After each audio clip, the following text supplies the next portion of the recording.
So we will have a roll call, please. Councilmember Castellano. Councilmember Moulton. Here. Councilmember Fernandez. Here. Councilmember Bauer. Here. Councilmember Contreras-Deloche. Here. Mayor Burgell. Here. And would all who care to join me in the Pledge of Allegiance? I pledge allegiance to the flag of the United States of America and to the republic for which it stands, one nation, under God, indivisible, with liberty and justice for all.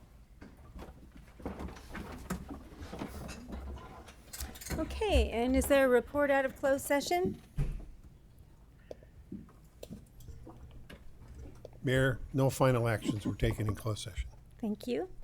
And just as a point of order, F3 will be removed and heard on July 15th, and that is about the Ops Center. The construction phase 1 GMP for Eureka Operations Complex, that'll be heard on July 15th. All right. And so with that, we will go ahead and start with our council reports. And we will start with, no, Councilmember Castellano?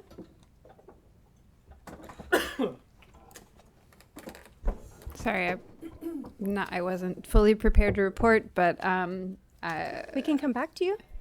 Would that be helpful? yeah, come back to me. Okay. Thanks. Councilmember Bauer. Thank you. Yeah, let me see here and get my notes.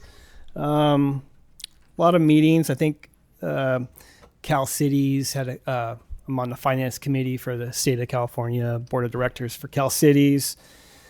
Had a couple of meetings there. Redwood Coast Energy Authority, which I chair. It's an interesting time for people that are paying attention to federal funds and how that affects our ability to develop more renewables.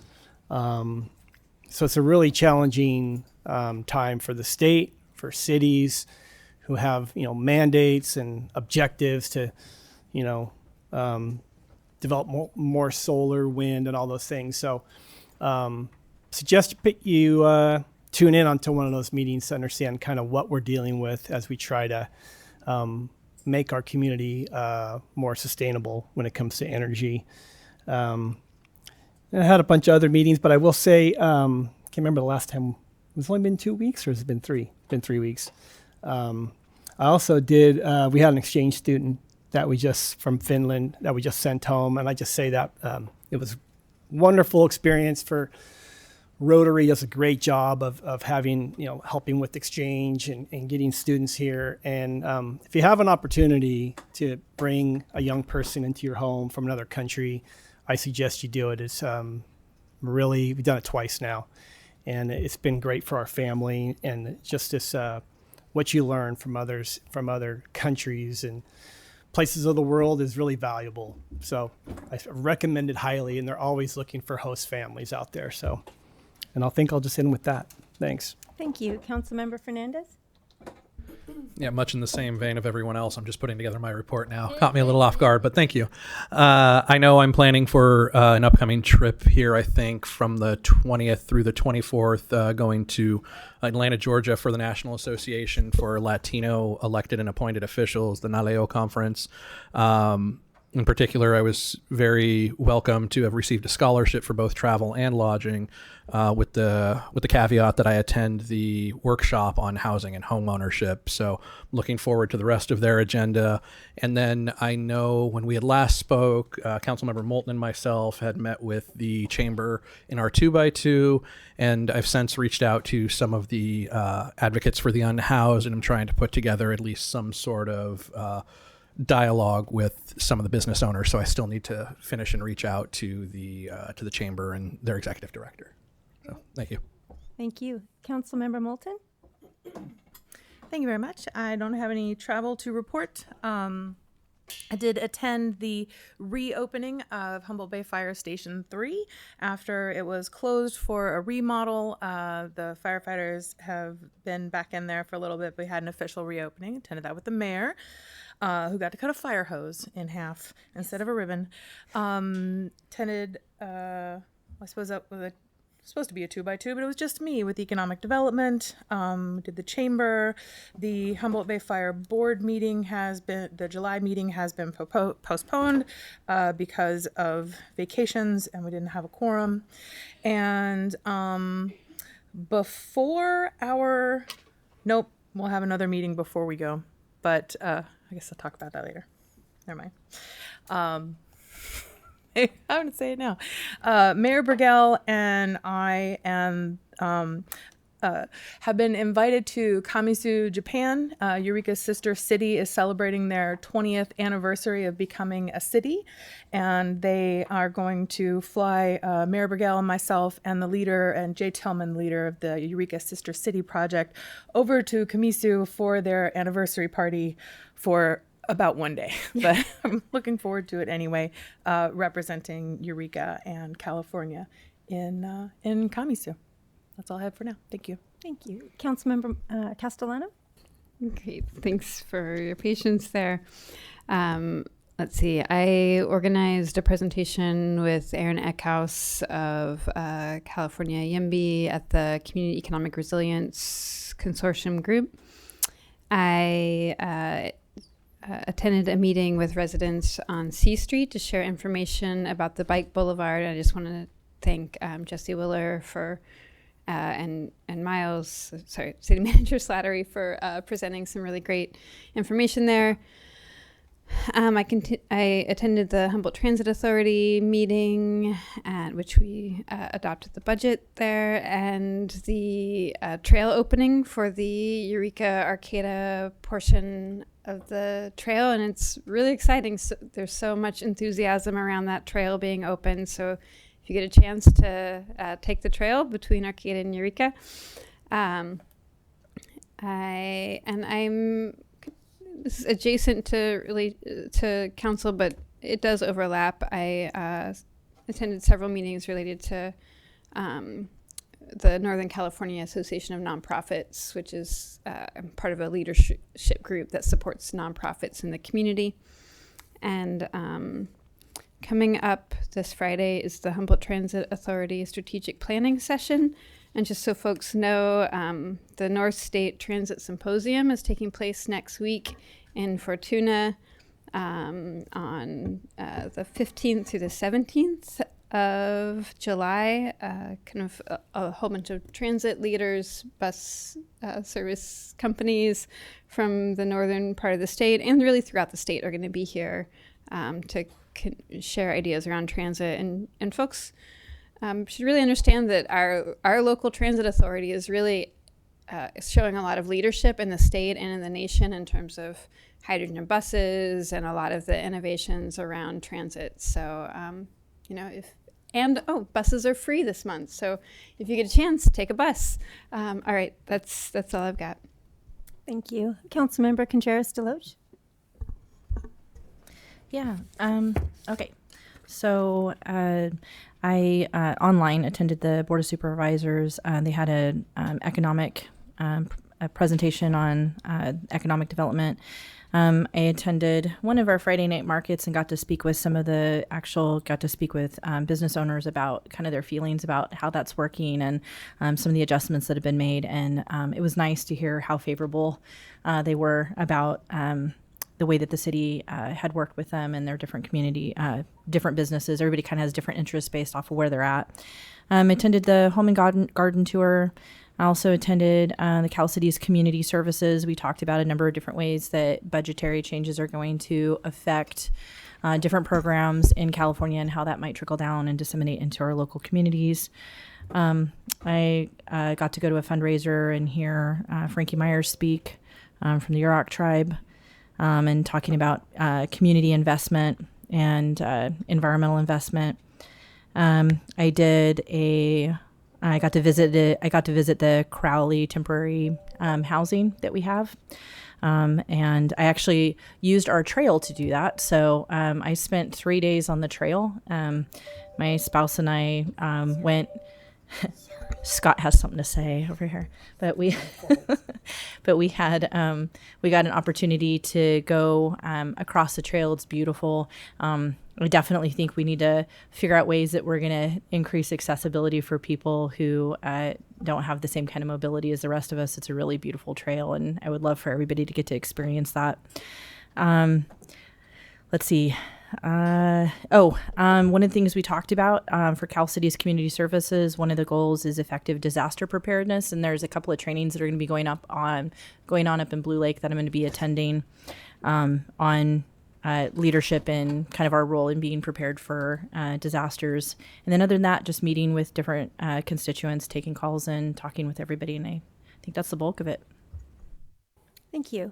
And for my mayor's reports, I'd like to report that I was able to go to the Coast Guard change of command and say goodbye to Scott Powers, Captain Scott Powers, and welcome Captain Michael Baird. It was a beautiful ceremony up where the helicopters are in McKinleyville. I got to walk in support of human trafficking awareness and have some really in-depth conversations with a couple of survivors.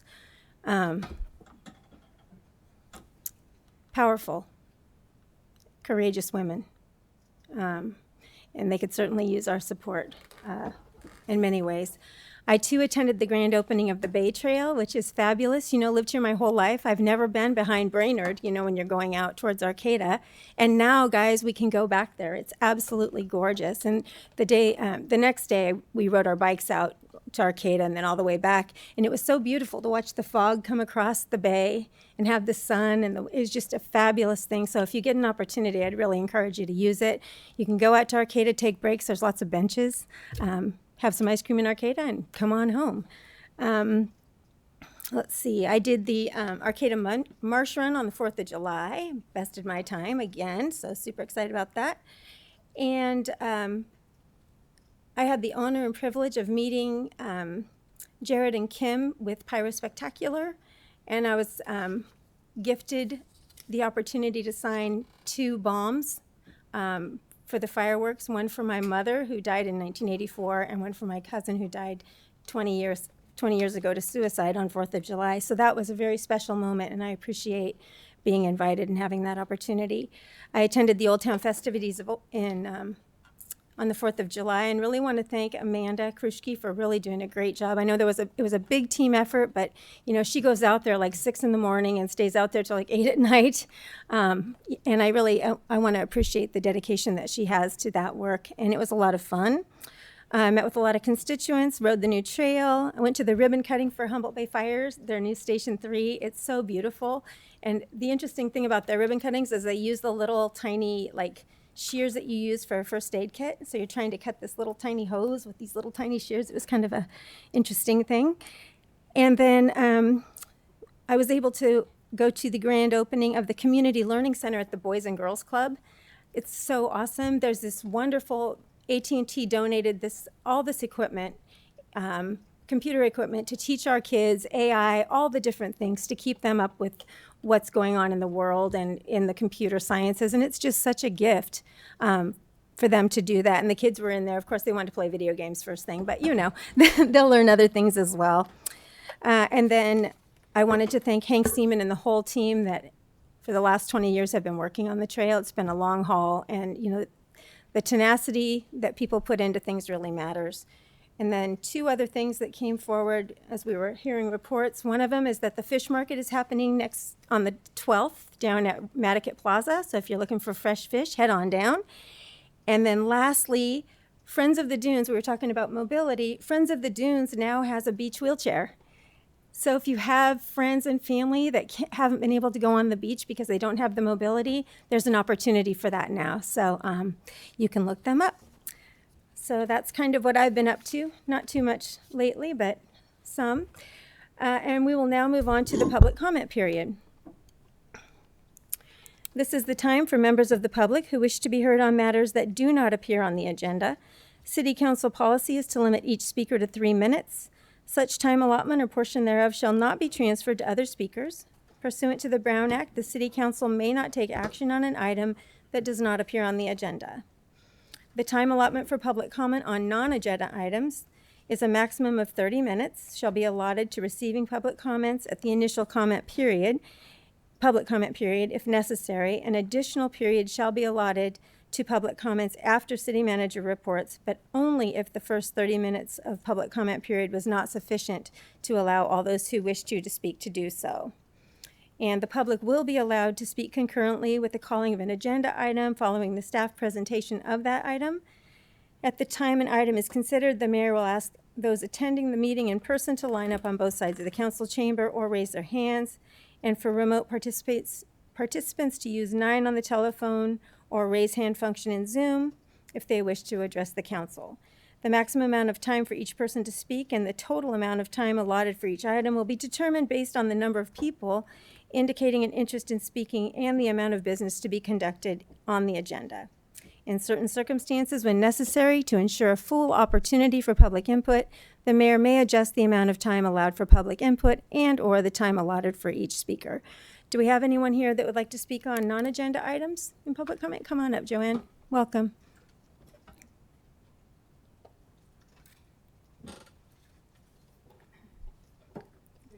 Good evening. I don't know if it's just me and my dad hearing, but everybody's so soft-spoken right now. So maybe keep your mic or turn up the volume a little bit.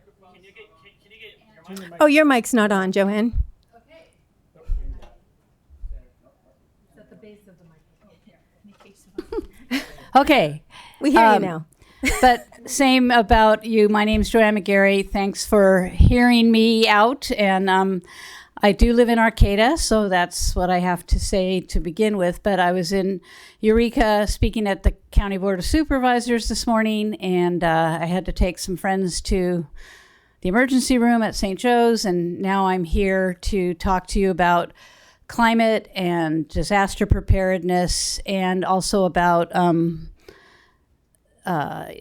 bicycling and other ways that we travel around our county. And I will start with that. I have an e-bike now, and I took it on the trail on the day of the opening, and I took it 2 days later to go to a Board of Supervisors meetings, and I deliberately didn't recharge it so I could see what the reality was for me when I got to Eureka. So I had challenges parking safely at the courthouse, which I let the supervisors know. And then I fortunately got someplace to charge up my e-bike. But for those of us who want to use that as a mode of transportation, I want to make sure that places like the Earth Center and all have safe parking for all sizes of transport vehicles, like electric bikes or tricycles or recumbents or cargo bikes or bikes with trailers, because everything's not just a Schwinn 10-speed anymore in size and shape and all that. So we really, besides a beautiful trail, please really think about safe parking at the destination you're going to. And then again, for housing, whether you're rich or poor, safe places to park your bike where you live. I have to put mine inside my tiny apartment, and it's a tripping hazard. So I do what I have to do. But climate, we have a lot of information now about the floods in Texas, and we need to get our climate action plan going, and we need to stop. We need to reduce our greenhouse gas emissions. And we really need to practice emergency preparedness. We need to practice it. We have a great time celebrating so much in this county, but we got to stop celebrating so much until we really kind of can show we can do something when times are hard and desperate and disasters hit. We got to show that we can respond and mutually aid each other in community. So let's do something like that, and then we can celebrate. Thank you, Joanne. Come on up. Welcome.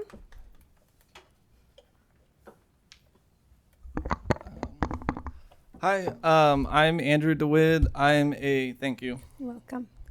I'm a special education teacher here in Eureka, and I'm also a member of the Humboldt Tenants Union. I've come today to first thank Councilmember Castellano for introducing the agenda item last time for in the coming months talking about future tenant projections, and thanks for everyone else for agreeing. and I also agree. That's a good thing to investigate. You guys all seen the housing report for 2025, like 6,000-ish people who are housed are not able to adequately afford it. And that's not counting the unhoused people, 1,600 unhoused people in the county. So basically what I'm asking and proposing is to just be really like as bold as possible when considering this. There's a lot of good examples out there.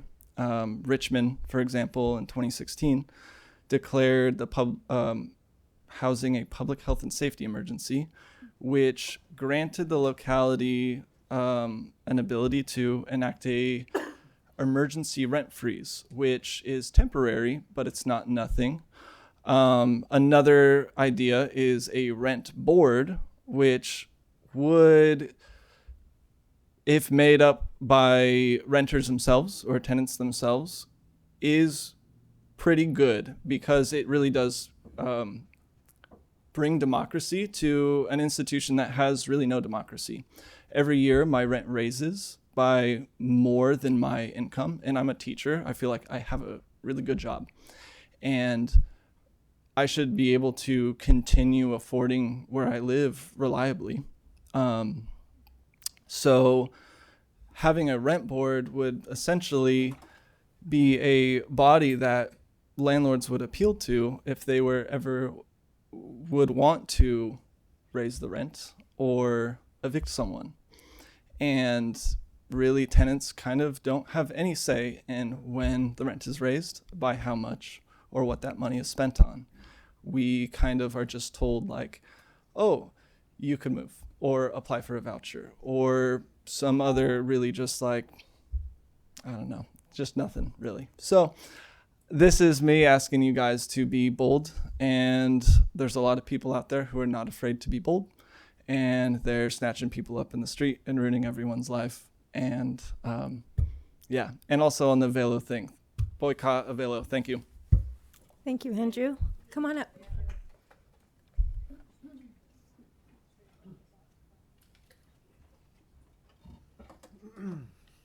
Welcome. Hello. Good evening, council and community members. Thank you for the opportunity to speak tonight. My name is Sergio Barajas, and I'm a field rep with the NorCal Carpenters Union, Local 751, which covers Humboldt County. I'm here to talk about the core values we represent with the Carpenters Union. Our goal is to provide a knowledgeable apprenticeship program, provide extensive health benefits for our workers, encouraging local employment opportunities for our members, and fair wages. Our statewide apprenticeship program is essential in assuring quality of work. It is designed to create a new generation of skilled carpenters who are trained in the latest technologies and strategies. Our apprenticeship does not only train our members, but instills a sense of pride, responsibility, and craftsmanship. By investing in our programs, we ensure our workforce is competitive and able to meet the needs of the industry's ever-evolving demands. Another key point of our values is our commitment to providing healthcare for our workers. Carpentry is physically demanding, so it is essential for our workers to have access to these benefits for them and their families. These benefits not only include immediate medical care, but preventative care and long-term health support. A healthy workforce is a dynamic workforce, and by prioritizing our workers, we ensure that they can contribute tactfully and safely. Another one of our pledges is to hire locals. When we hire locally, we strengthen our community by creating economic growth that is reflected in local business, which will increase the prosperity of our communities. Local workers tend to be more vested in projects that are in their own neighborhood, resulting in higher quality of work and shorter commute hours. Furthermore, local employment reduces the carbon footprint associated with commuting, contributing to our environmental sustainability goals. Prevailing wage isn't just a number. It represents the fair wages that tradesmen and women deserve and work hard for. These wages allow workers to support them and their families, contribute to local economy, and ensure high quality work that impacts infrastructure and safety. In conclusion, our core values include dedication to our apprenticeship training, comprehensive health benefits, our pledge to hire locals, and fair wages. These values are essential in maintaining a skilled and healthy craftsmen and women, creating a ripple effect in our communities and the youth. Thank you for your time. Thank you. So is there anyone else in chambers that would like to speak in items not on the agenda? Seeing no one, we'll go over to Zoom. Ellen?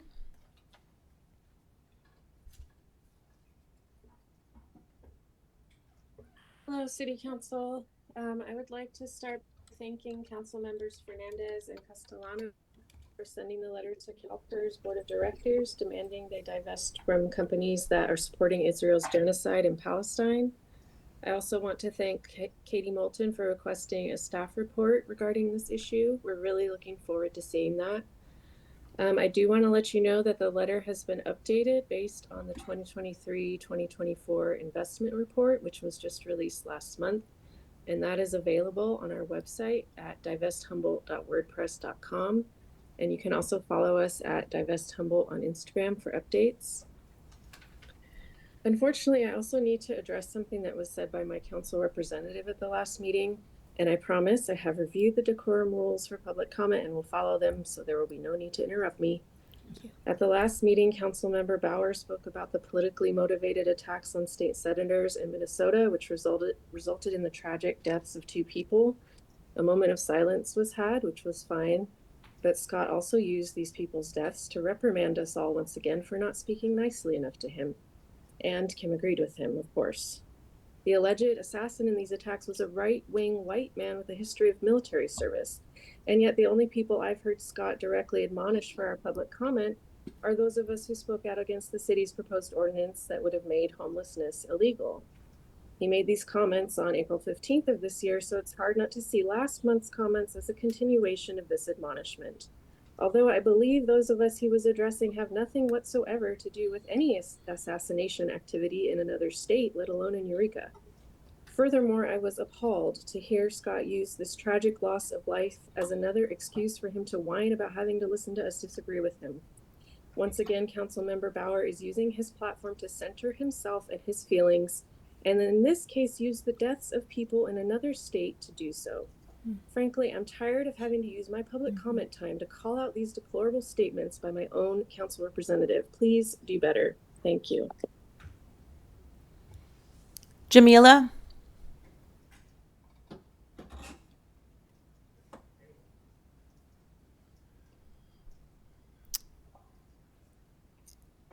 Amy? There she is.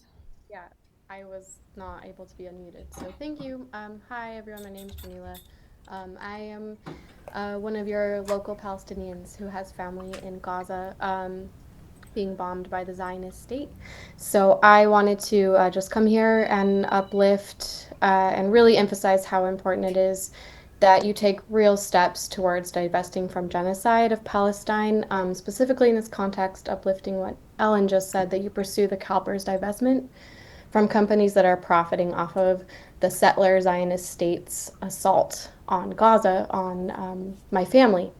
And just speaking to just some of the things that we've been talking about so far in this meeting is environmental justice. And so let's talk about what that means when our tax dollars are funding the dropping of US-backed bombs on Gaza, on babies, on children, and the flattening of entire neighborhoods, the poisoning of land, air, and water. This is what we could call ecocide. It's beyond genocide. And CalPERS is specifically invested in weapons manufacturers that are making it happen. So we need to remember that though we have this beautiful land and community that we all have access to, which is incredible, and remembering also whose land that we're on, that makes that even possible. Environmental justice means nothing if it doesn't include the people of Palestine, if it doesn't include those living under siege and occupation and apartheid, and definitely uplifting the divestment from Avelo Airlines and recognizing this interconnection of all of these things. If we're supporting ICE deportation flights, So that'll be another agenda item, Jamila, that you're welcome to comment on at that time. Okay, well, just want to uplift that. So yeah, please stop funding genocide. Thank you. Thank you. Amy? Hi. Thank you so much for hearing us tonight. I'm here to echo Andy with the Humboldt Tenants Union in thanking Councilmember Castellano for bringing up the presentation from Arcata about the Venture Board. Looking forward to seeing that on the agenda, and then also just echoing that sentiment of being bold and thinking of possibilities outside of the constraints that we normally see. A bunch of us spoke at the school board meeting last week against CHP having the former campus.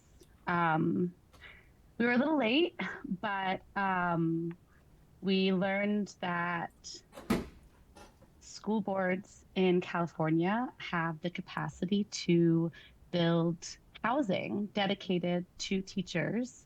And it was actually City Manager Slattery who shared that information. And that is brilliant and amazing. And thinking of things like that and those kinds of alternatives that can really support the people in our community that are not only struggling now, but are going to continue to struggle as we face some of these more dire economic times. Also, just want to throw in my support for CalPERS divestment. It's a really easy thing, whether or not our letters have a difference on if they do divest, it would still mean a lot to show your support for that. So thank you so much.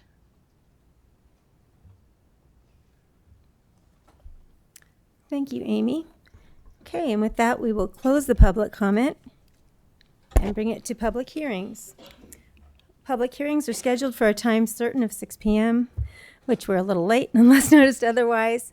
And we'll call up Director Millar with the proposed fee schedule.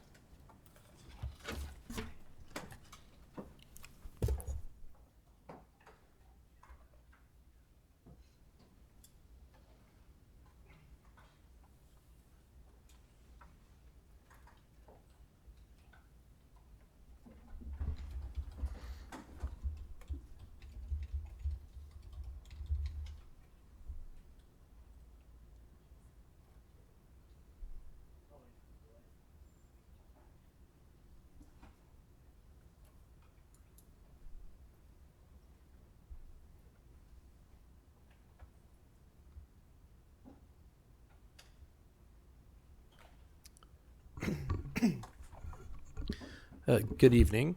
Tonight's public hearing is on the fiscal year 25-26 proposed fee schedule. This is going to be a two-part presentation. I'll begin and then pass it off to the city engineer. But typically, the fee schedule is analyzed every year by all the departments. We look to essentially recapture the cost of providing a service. And it's a comprehensive fee schedule. It incorporates most departments. If you have any questions about any individual fee, I'd be happy to answer your question. But that does not include the sewer lateral fee, which the city engineer will speak about afterwards. So that is all I have for tonight. Any questions? Councilmember Bauer?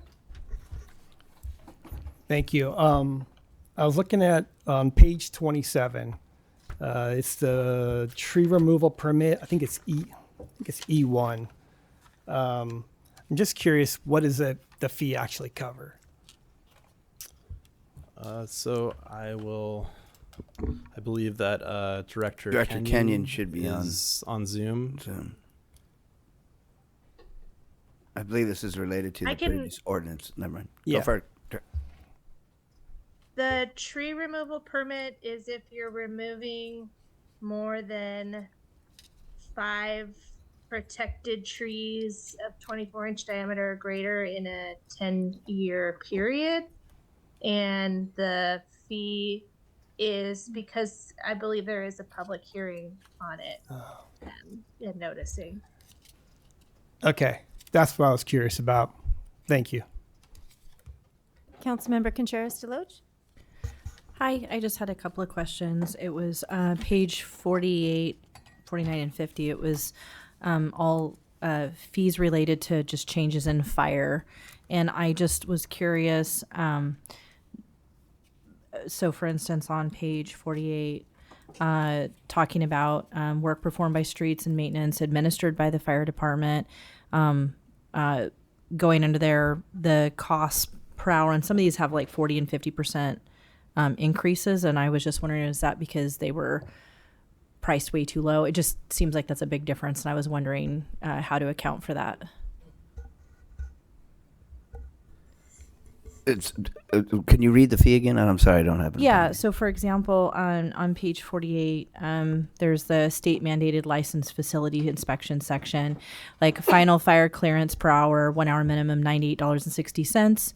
Proposed change, an increase in $43.40 for a total of $142. And so about a 40% increase, or no, maybe that one's about Okay, 30. so it's not related to Am I in the wrong removal of fire hazards or anything. It's more Chief Citro. Yeah, I just Can yeah. you come up and help out, Councilmember? Thanks. Sorry, Contreras-Deloche? Chief. I was just asking that question because sometimes Public Works has to do something. Yeah, related to I just fire. wasn't sure. That one too, that I was curious about that one. And then right underneath it, it's like new and remodel project inspections.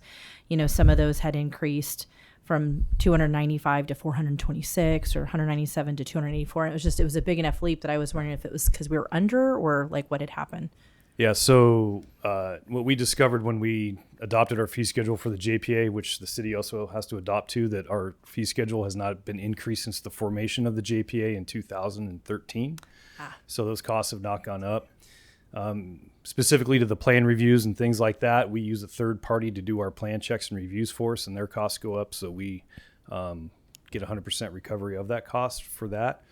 In regards to the state mandated inspections that we have to do in regards to R1, R2, which are apartment buildings, schools, institutions, and things like that, those fees have not gone up in 10 years. And we developed a cost recovery formula based on staff time that's used to do those inspections, whether it's the fire marshal, the fire inspector, and our administrative assistant who does the billing for those. So those are all calculated into that, and that's the fee that we came up with because they were based off of 2012 numbers and salary schedules and things like that.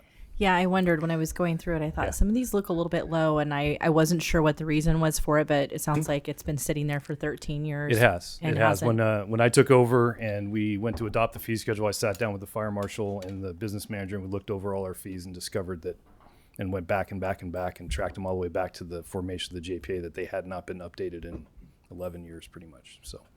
Well, I appreciate your attention to it. Thank you, Chief. Yeah, and it does represent a true cost recovery of what our cost is to provide those services. So, Yeah. okay, thank you. Thanks so much. Mhm. That's it.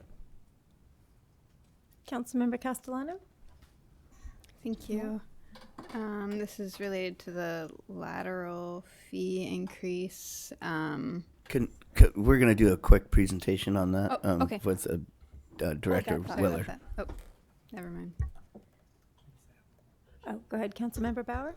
Yeah, on page 43, deals with water rates, and they're going up about 10% this year, roughly. And this is probably more for the public. We have pretty massive infrastructure projects going on related for a number of reasons, trying to reduce our outfall, our effluent issues.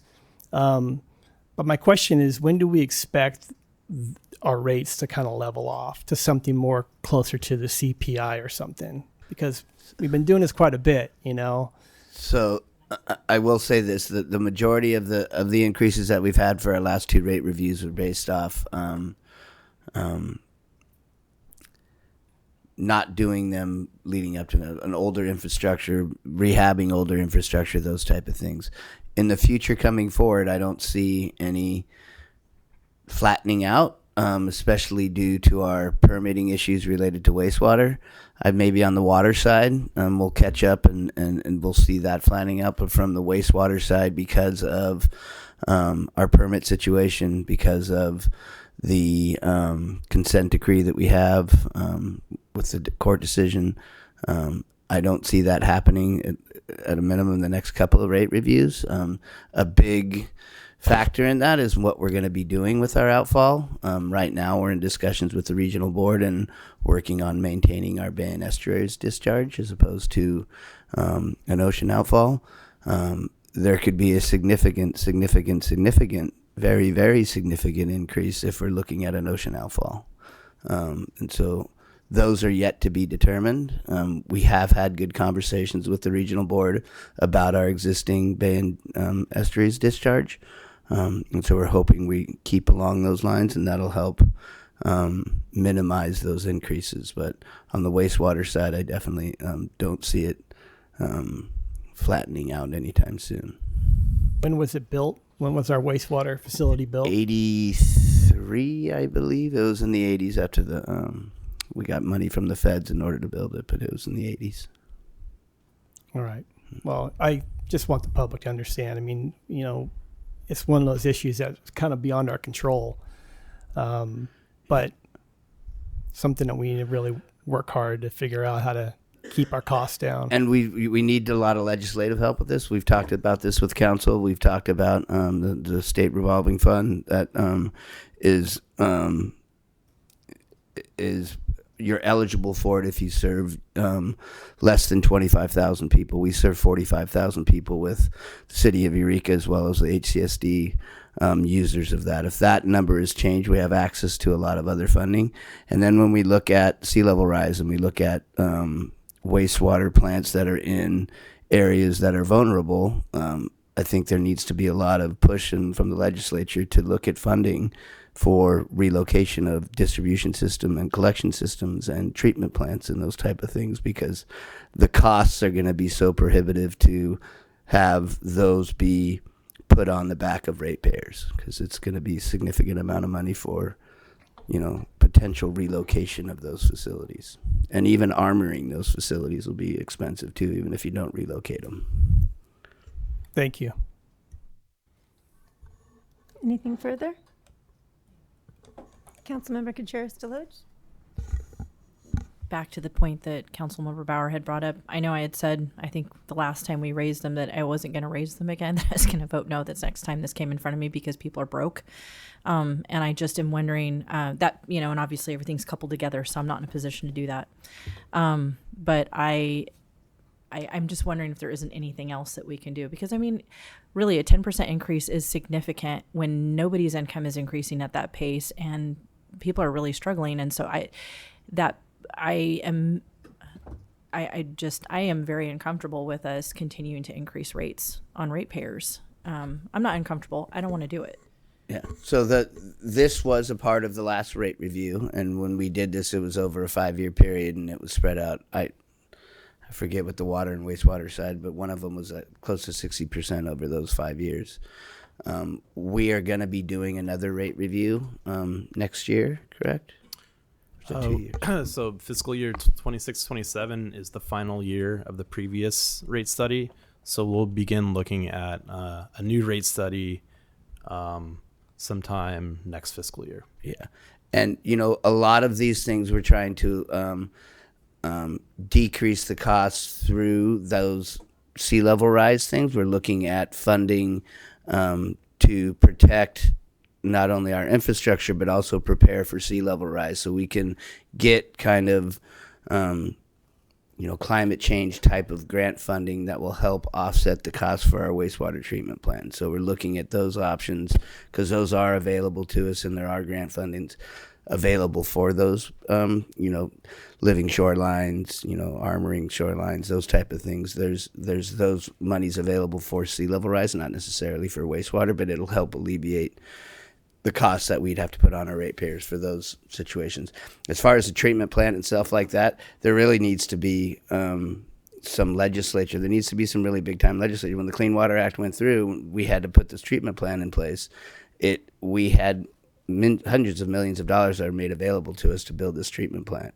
And when we're looking at big changes like this, whether it's us or Monterey or different people that are along the coast that have their infrastructure in those locations, it's not reasonable for even affluent areas to be able to cover those costs. So We don't know exactly what our next rate review looks like. We do know that we are going to have another increase coming up. That was based on the previous approval from council for that 5 years. But we don't know what that next rate review looks like until we actually go through it. Thank you for such a thorough answer. I really appreciate it. I know you and I talked about this at one point, and I had said, is there any way we can try to tier things so that people with lower incomes or that are older, and you said, no, it's against the law. Well, and I want to clarify, if council chooses to subsidize that with general fund monies, I believe we can do that. We can change. Lane? Can we? Yeah.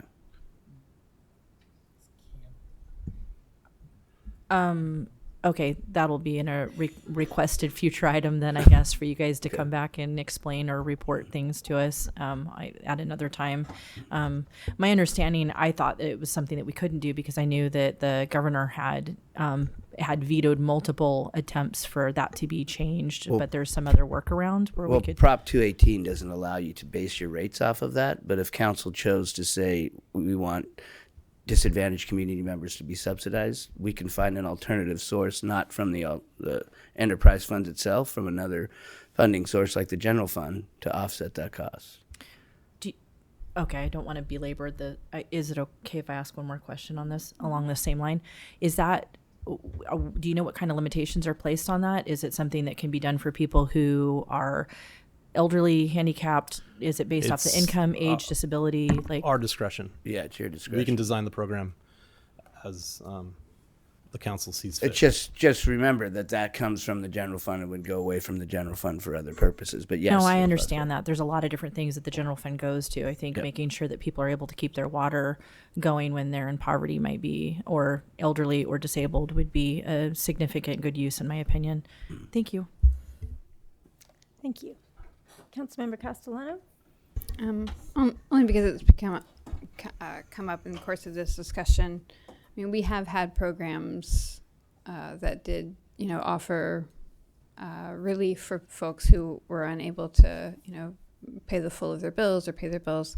Are those are still ongoing? Am I correct, or they've subsided? Or yeah, we did a huge program during COVID. We used a lot of our I think it was ARPA money, was it not?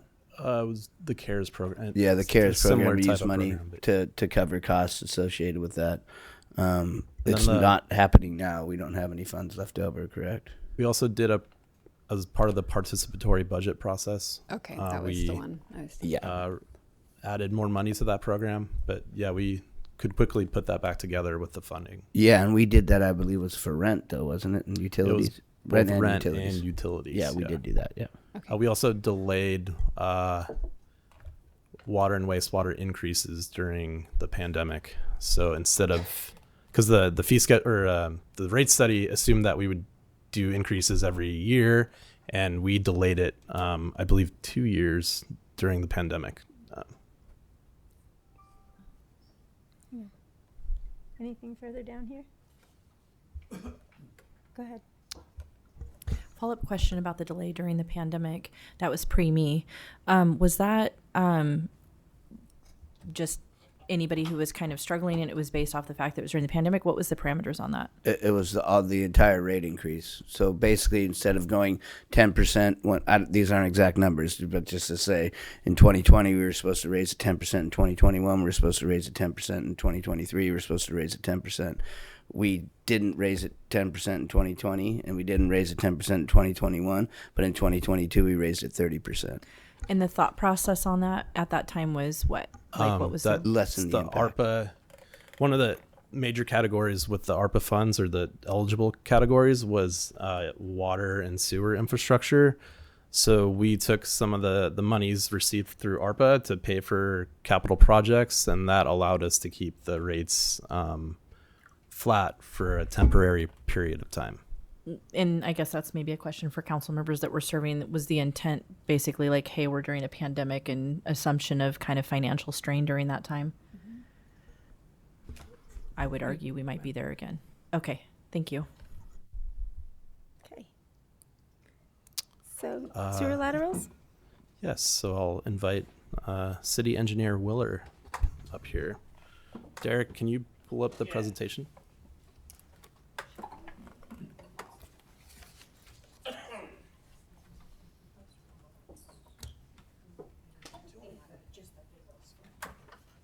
All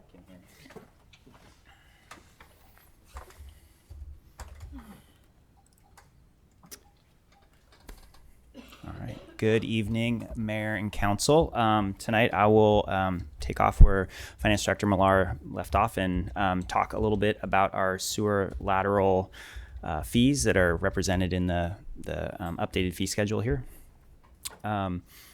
We have a little background on our sewer lateral ordinance. I feel like we talk about this an awful lot, whether it's during capital planning or the few instances we've met on this particular topic, but I'll give a brief background for everyone anyway. So sewer lateral ordinance for the city of Eureka kind of stem from starting with changes at the federal level to the Clean Water Act, where regulations changed and outlawed blending. And that blending is the process of taking your during wet weather events at the wastewater treatment plant, where we get large peaks in our flows to the treatment plant.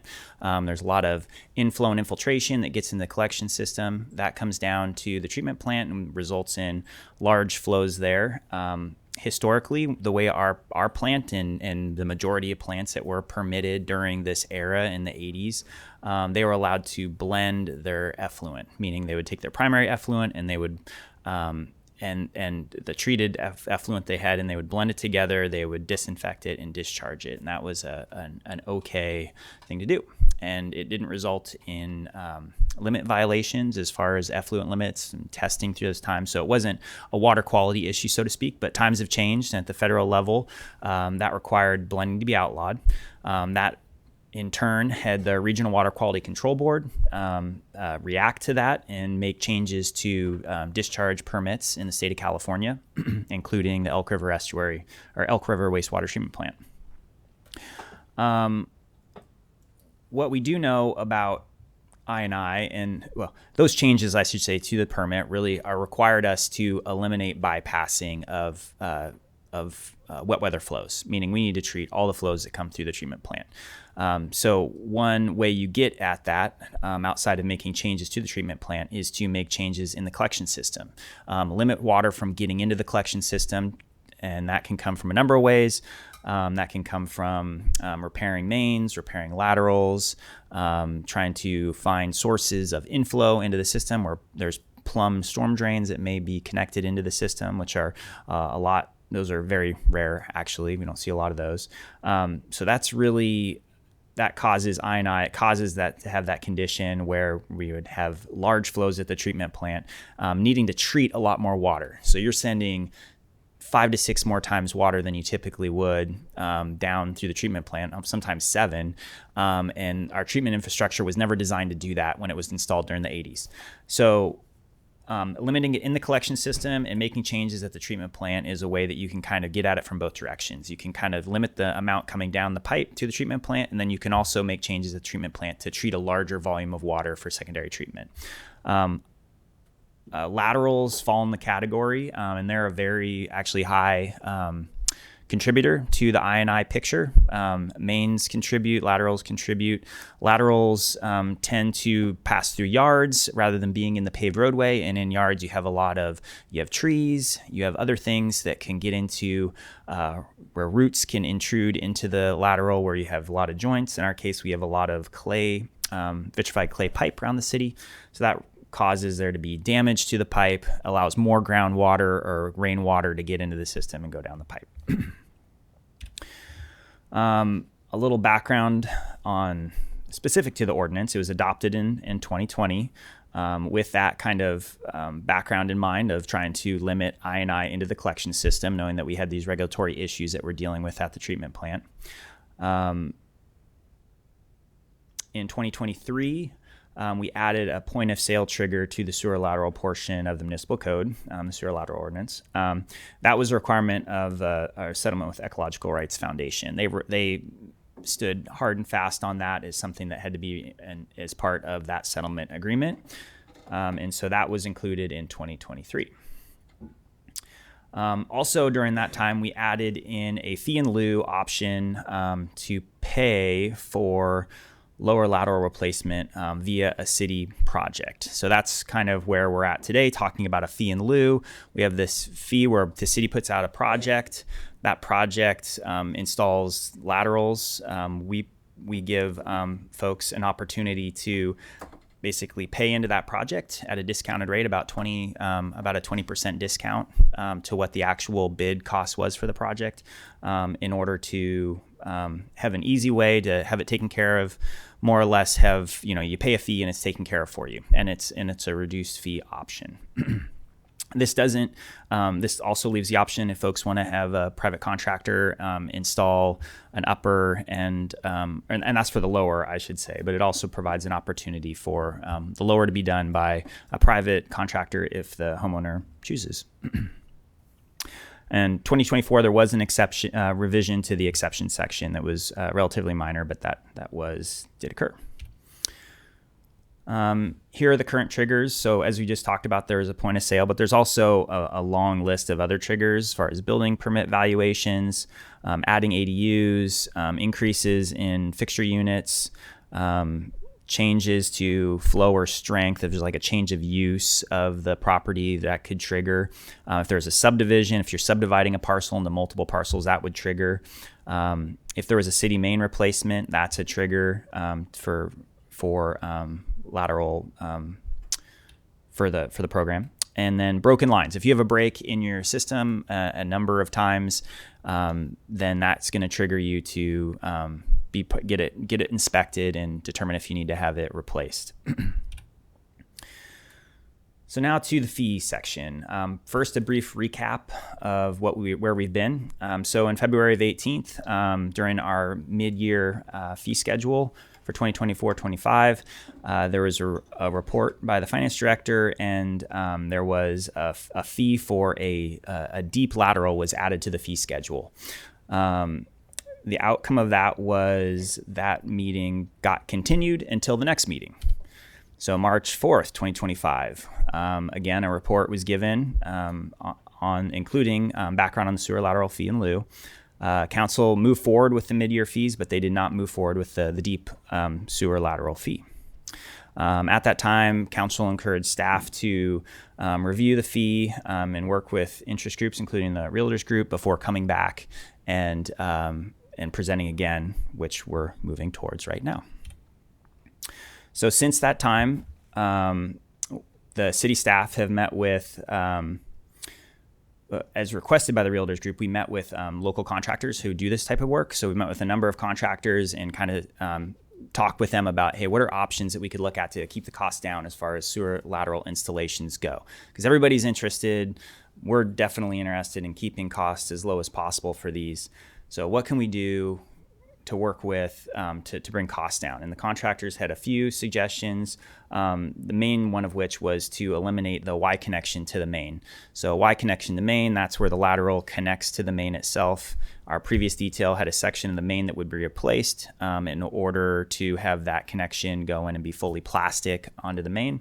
So we made a determination that would be one way that we could bring down costs. That would mean that would have to be done if the city were to go in and do a main project. They would have to replace that section of main during that project. So it kind of shifts. That work still has to be done at some point.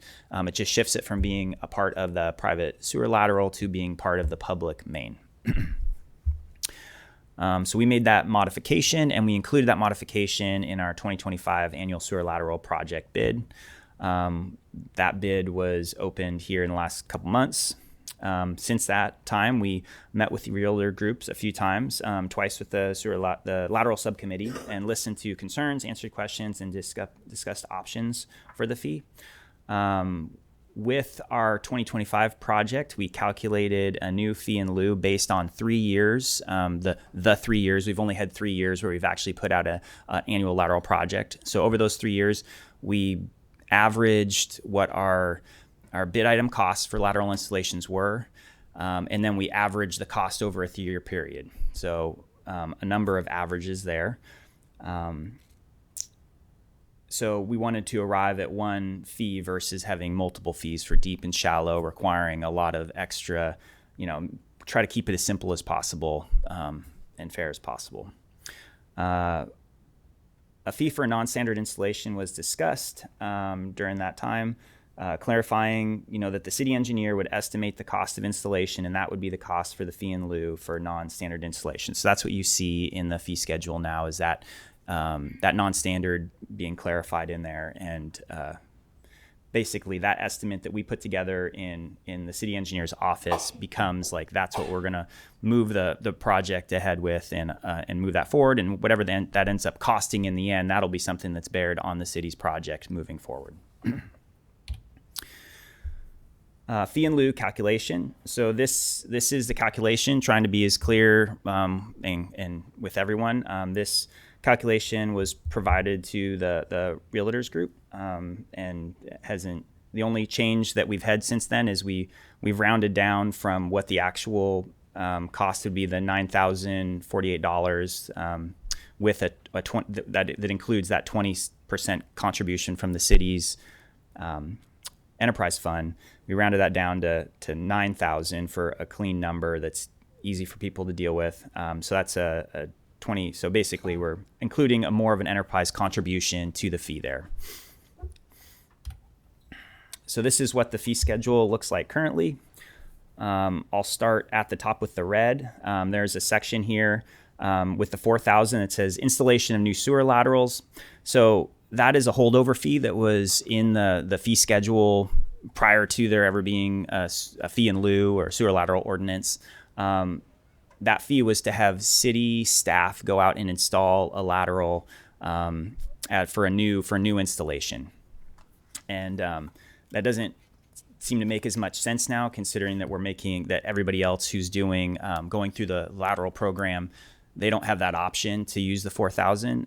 It also really reflects that our staffing, our sewer crews aren't really manned up in order to do that as well. We've kind of shifted resources that way. So we've gotten rid of so that's out of there. The standard shallow installation has been removed. The other inspection cost there is out as well. So now we're down to basically two fees. There's a standard installation at $9,000, as we've talked about the calculation previously, and then there's also a non-standard installation, which we talked about, basically where we do a design, we estimate the cost of a non-standard installation that may not be out in front of the house. It may go down the alley. It may take a turn down the street, where very few instances have that, but those instances, they need to be designed, and they're not a standard, a project couldn't bear the sort of cost for a non-standard situation like that. So that's what the cost schedule looks like for those. I would say we will continue to pursue funding, as we talked about previously, from the state level, and any opportunity we can to bring in funding to try to help alleviate the burden on some of these costs for the sewer system, whether it's the collection system, whether it's the treatment plant. We are always looking for opportunities. It just seems like there's probably a lot of cities across the state of California in their similar situation that we are, struggling with ongoing maintenance, changing stricter regulations. So it's definitely not something the city of Eureka is alone in having to manage. And thank you, and we'll field questions. Any questions? Councilmember Castellano? Sure. Thank you, Director Willer. Really just a couple of questions. The first is, you show that chart of the 3 years of costs, 23, 24, and 25. And I noticed in 24, it looked like the lowest cost for whatever the easiest kind of sewer lateral replacement was $3,000, and in 25 it was $10,000. What's the difference in the cost there? I know we were using a outside contractor, I believe, for that. So yeah, that's excuse me. That's more of a low bidder chose to put their bid schedule together. If you were to compare the bids for 2024, that was kind of an anomaly, so to speak. Like, they had lower bids for the shallow laterals versus their deep laterals, whereas most of the other bidders were almost at least twice as much as that. For the shallow installation. And then we saw, this last year's bid, everything kind of leveled out to a certain degree, I guess. So I'm not sure why that contractor chose to do a different approach in bidding that item, but it wasn't anything that we changed as far as the plans, the specifications, the details, or anything along those lines. And so do you think, that part of the difference is between 24 and 25 is that the folks realized that they couldn't actually do the laterals for that cost, or I don't know the answer. The year before the costs were higher, then it went down, then it went back up, at least for those bid items for that particular contractor. The other contractors, it was pretty consistent. Even, okay. Yeah. And you'll even see it on whether it's a sewer project or, a facilities project or whatever it may be. Some contractors will put costs in certain places and reduce it in others. Why they do that, we can't really choose it. And then at the same time, you may have a contractor that's just more hungry than another contractor. A contractor could be busy and, okay, I'm going to get this if it's worth the money, so my price is going to be a little bit higher type of thing. So we can't really control how they bid. For sure, thank you. And then, and I appreciate the listing of the triggers. One of the things we've talked about in the past are opportunities in terms of, if a road is being repaved, right? Though that wouldn't necessarily trigger that someone would have to replace their lateral, then it would be one of the easiest opportunities to replace a lateral because the road's already torn up, and so it might save cost in that sense. Is there still the opportunity for someone to voluntarily decide to replace the lateral then, and how would that happen, and would the fees would that sort of in some ways fall into a non-standard installation that would then be the fees would be set by the city engineer, or how would that work? I think that if you're talking about if we were doing a street project, a street maintenance project, and somebody wanted to get in while the road was torn up, exactly, or before it was repaved and didn't want to come in after, because we do have a moratorium on cutting up the roads after we freshly pave them, because we want to really discourage damaging our new pavements out there. So that certainly would always encourage people to plan ahead. I don't think it would necessarily change the price, the fee schedule, so to speak. But I'm not.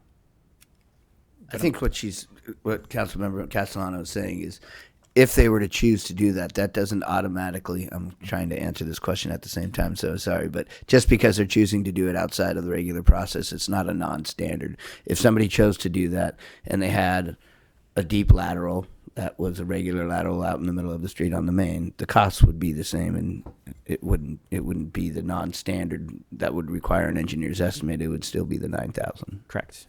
Yeah. Would they be able to hire someone on their own accord at that time, and then they wouldn't be worried about the city fees whatsoever? That's why we put it in there as an option. I think Right. that's why he highlighted it. Nobody's required. If somebody's selling their home, they're not required to use the city's fee in lieu. They can go and replace the upper and lower on their own, and they don't have to go through us. They just need to receive a certificate. Yeah. I will say that during we've done sewer main projects before where the city's actually installing the lower, we've encouraged neighbors to talk to the contractor who's already on site doing that work to see if they can also take on their upper while they're there, if they're required to do it, or just, hey, we want to get ahead of it. You have a Class A contractor who's there doing the street project. So we've encouraged the contractor to reach out to the homeowners, to talk to the homeowners about reaching out. And so trying to give people an opportunity while you have somebody right there in your front door, maybe get a better price on doing the upper, but that's just encouragement. That's no requirement. Yeah, and I think the thing that I'm curious about in that instance is, how can we facilitate that communication better, perhaps, when roads are being repaved? And, for sure it wouldn't be a requirement then, but, for myself as a homeowner, I would want to take that opportunity to potentially, save costs later on by, doing it when the road's torn up and working that in. Yeah, and we are, I guess one answer to that question, or maybe one resource, we have, every year we try to project out what our next 5 years of streets are going to be, and they kind of, they do change through time as priorities change and things come up. But, having that list of kind of streets that are coming in the future, maybe we can pull it out of the CIP and make it more accessible on the sewer lateral page of like future streets to be paved if somebody wants to be proactive and try to get out of heading, knowing that a project's coming along in the next 5 years. Okay. Councilmember Fernandez? Thank you. Thank you for the informative presentation. I know in the past we've asked, and I think part of the issue is difficult to ascertain with the data is whether or not, how do we determine how many laterals we've replaced in the city? Are we able to do that?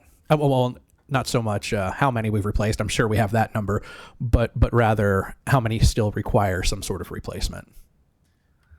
Yeah, that's a number we can come up with a fairly good estimate. Mm-hmm. The thing that we just went through we went through an evaluation project the last 2 years. So we basically diverted money that we would typically put to doing sewer main projects. And we said, okay, we have this requirement by our consent decree. We're going to do a project to take care of this evaluation. They required us to CCT camera the entire system, to evaluate it for condition. So we had to do a PACP condition evaluation, smoke test all the mains. So we were able to gather a lot of data from that. So we're still finishing the last project right now, but that data, we intend to use that to really put together a good database of what we have in the system. Because in the past, what we had was paper maps that came from as-builts from 70 years ago, where somebody hand drew in what looked like very standard offsets for where laterals were. And it's like, those don't tend to be in the right place. So it was difficult to say from our as-builts from the, 50 to 100 years ago, what was actually in the ground. So now we've gone out, we've cameraed the entire city, or we're almost done. We're almost done smoke testing. So we're almost there to the point where we have that data that we can say, we know where the laterals are, how many we have. We don't have the condition index of all of them, but we can say that we know how many we've replaced and we know how many remain. How many are going to be required to be repaired? That might be difficult to get our hands on, to not knowing, not having reviewed the condition of those laterals. Okay. And then you had touched on, or at least the presentation had showed that the city doesn't have the capacity to replace laterals. And so what is it that's missing then from that element? Is there anything that the city could do differently then to provide that service? Yeah, so it would take I think a large increase in your maintenance forces in order to be able to go out there and do that. I could speculate as to, would we have to double or, really increase on the sewer side the number of people that we would need out there for the city, double, triple. That also would come along with equipment needs, VACCONs. Vacuum trucks are very expensive. All the equipment that goes into that, it would kind of change the operation, the way that our sewer maintenance group works significantly. Because again, I don't know how long your tenure has been with the city, and I know our city manager has only been the city manager since after this ordinance was passed. But we were able to do this at one point prior to 2019, correct? Prior to 2019, we did replacements for new. That's what the new lateral was like. If you had a new lateral that you wanted, there was a fee that you could do to have a new lateral installed. When it came to if you had an issue with your main, then that was still a plumber. You would need to take care of your upper. Mm-hmm. If there was an overflow or some issue, sometimes we get involved on the lower because we're trying to deal with a health and safety concern. But I think what you're referring to, Councilman Fernandez, is when we did work before, as far as the lower laterals are concerned, that was as a part of a main project, and that was done by a contractor even before that. So we had staff doing new installs. But when we would replace a main, we replaced the laterals along that line as well. And that was a part of a contract, not a part of our staff doing it. It was a part of the main replacement contract. Okay. And so then how was it done prior to that, understanding that the city wasn't the one to replace it, but to contract it out? So we did that based on the need to replace the main, and we figured if we're going to be ripping up the street, we might as well do the lower lateral at the same time. And so that was a part of, we never had a lateral maintenance program prior to our consent decree and prior to our new permit. It was just We done didn't on an have it. ad It hoc was done- basis? Yeah, or- it was okay. done on the basis of this main's been here since 1940 and it's leaking and we need to replace it. So while we're replacing it, we're going to replace all the laterals along with it. It had nothing to do with the laterals themselves, unless, of course, like city engineer Willer said, there's a break in it or some. There wasn't a health and driver safety. for people to have to replace their laterals previously. So there was just a lot less laterals being replaced out there. Okay. You know, so just there wasn't the same volume at all, I think, for the individual, homeowner versus, a city main project where we're looking at, usually pretty impacted mains and portions of the collection system. Okay, because I see it as hollow, maybe specious, but the idea that the lower lateral goes past the property line and into the public right of way, from my perspective, and connects to the larger sewage system. It's a public health and welfare issue. And so did the approving council at the time not consider what the cost may be if it were spread out to ratepayers? They didn't choose that as an option. We could Okay. look at that and we could get an idea of what that number is and what it would look like spread out over the entire rate base. Okay, thank you. And at that time, it could be determined, and I'm getting way far ahead and speculating, but at that time, if that was decided to do that, there would be maybe a decision, okay, is it cheaper to do this, via contract or via staffing? And what does that look like for the rate review? And what does that look like for, across the board rate costs? Would we hire twice the amount of staff in order to do this, or would we do this as a part of a bunch of main projects throughout? It would be significant, though, and a significant amount of money if we went that way. Okay. And then my last piece here is you had touched on the point of sale trigger inspection, which makes sense. The last thing you want is, effluent building up in your house or anything along those lines. But how is it that this inspection occurs when there's $50,000 or greater work permit needed? How would a new roof and gutter system, let alone a new kitchen, require the need for the inspection of a sewer system? It's just the threshold of a building permit that was set. We looked at across the state of California and kind of tried to look at where other cities had set this. Again, we're not alone in this. This is something that's happened before. So that tended to be, an average or a lower average that we felt. And there was discussion with council about that amount, as far as like building permits go. And that was the recommendation that was made at the time. But it wasn't set based on, it was looked at from the amount of work that's going on with a building permit, because surely that's an additional cost. It's pretty significant, if you have to replace it. This just basically triggers you to have the CCTV work. But clearly there's a lot of, majority of the laterals in the city are vitrified clay. So, the likelihood of you having to replace it's pretty high. The program is there to encourage laterals to be replaced because we have this I&I issue that we have to deal with at the treatment plant. And I believe, and correct me if I'm wrong, Director Willer, but public improvements in the right of way are that same 50,000, right? So sometimes you'll have a property that's making improvements to their house, and let's say there's not a sidewalk in front of their house. If that reaches that threshold, which I believe is 50,000, we can require them to put in sidewalks in front of their house as well. Yeah. Improvements to accessibility, whether it's, typically it's accessibility improvements, fixing driveways or curb returns or broken sidewalk, that sort of thing. Okay. So that 50,000, and this obviously goes on to a tangent, but that 50,000 threshold then also applies to, I think you said, other accessibility work. Or it could. Okay. Thank you. Thank you. Anything from this end? Councilmember Contreras-Deloge? Yeah, I had a question. I wanted clarification on something you mentioned earlier about a moratorium on cutting up roads after paving them, and I was wondering if you guys could explain to me what that means. Sure. So we have a pavement.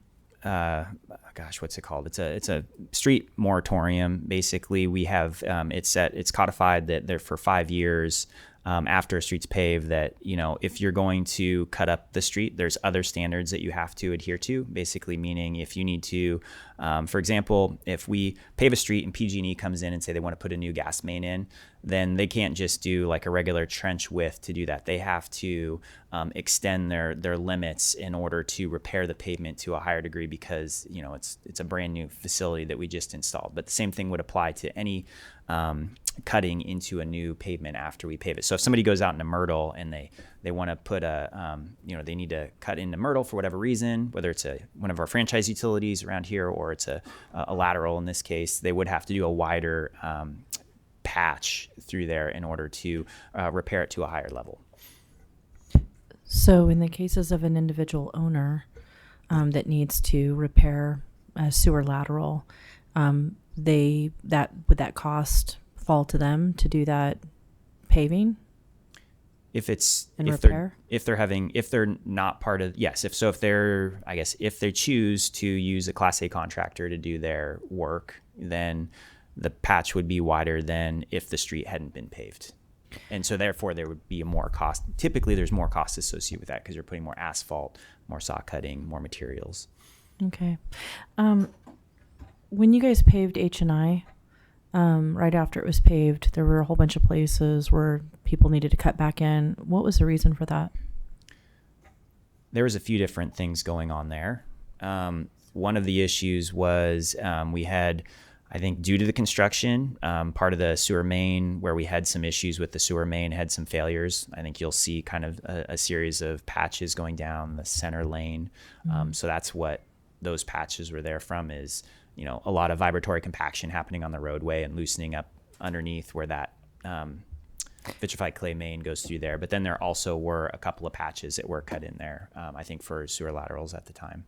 That was a question that I had. I think going back to that, when I'd asked, somebody had explained to me that vibratory compaction, basically the idea that it got jiggled and failed, and so then it needed to be repaired.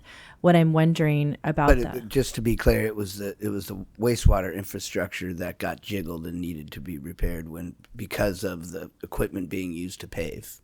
Why is that distinction important right now?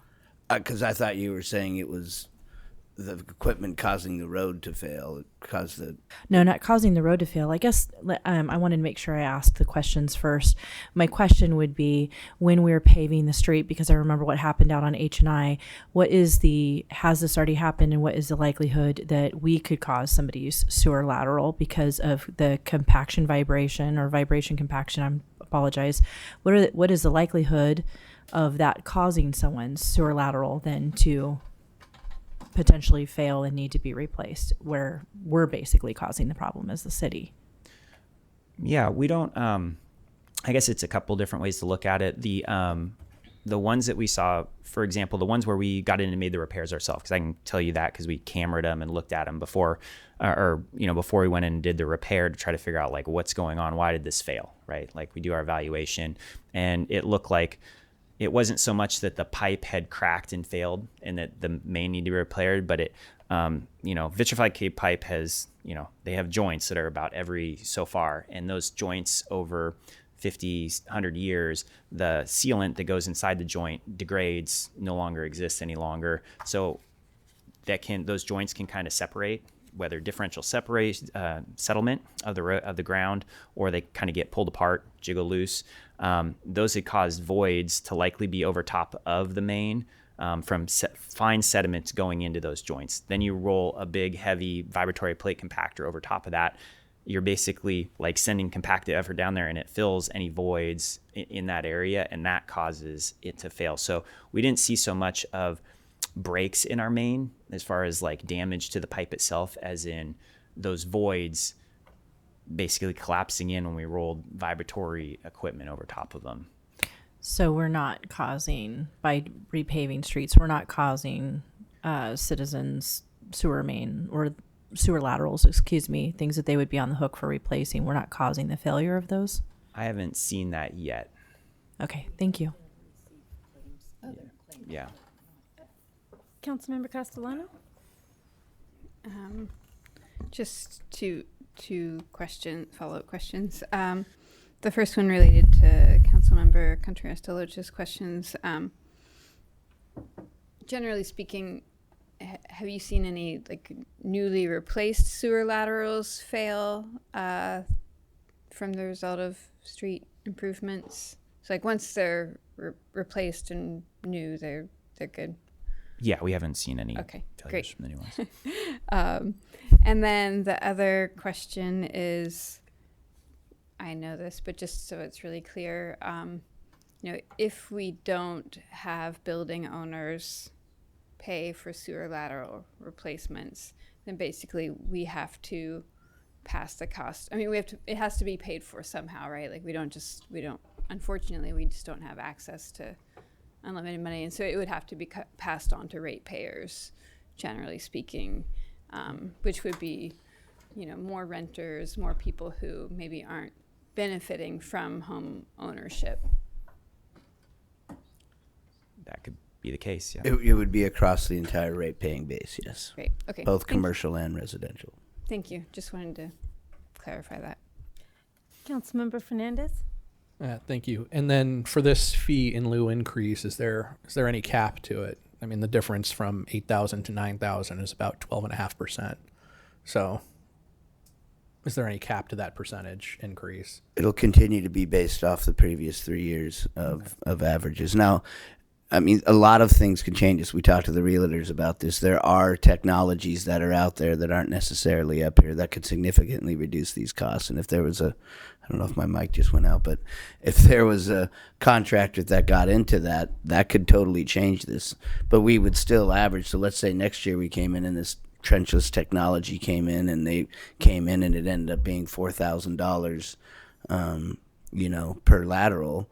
We'd still average the previous 2 years, plus that 4,000. So yes, technology can change.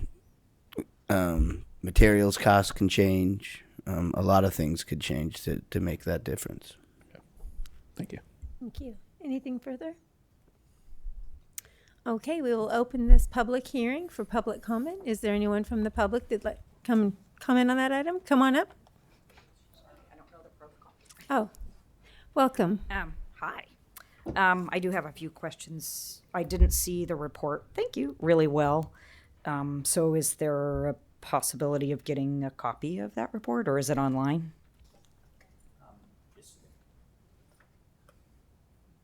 It is online. Oh, okay. All right. I'm sorry. My name's Karen Gladding.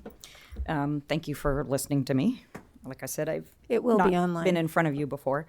So I do have a few rentals. All are in the city. I recently sold one March, and that's when I learned about the sewer upper and lower laterals. The inspection fee, review fee with the city was cool. That was like $200. My sticker shock came when I discovered that I need to replace both of them, and they were $4,000 each. So the fee in lieu, I think, was just for the lower lateral, and that was the 4. The contractor I went with gave me a discount because he did both, so that was good. My question, is when the city goes into an area and does repairs to either the main, or if they're having to do sewer laterals, are they charging each homeowner, property owner, the fee, or is the fee basically just on the person who's selling the property? Am I paying a higher fee because not everybody gets charged? So we don't answer questions during public comment, but you could certainly email I'm sorry. them. Okay, or that would be perhaps another you can question. ask them now. Yeah. Okay, so I guess that's it then, because the other ones are about the main. I guess that's it. Okay, I'd just like to see the report, and I do have questions. I guess I'll get with the city on that. Sorry about that. No, you're fine. Thank you. Thank you.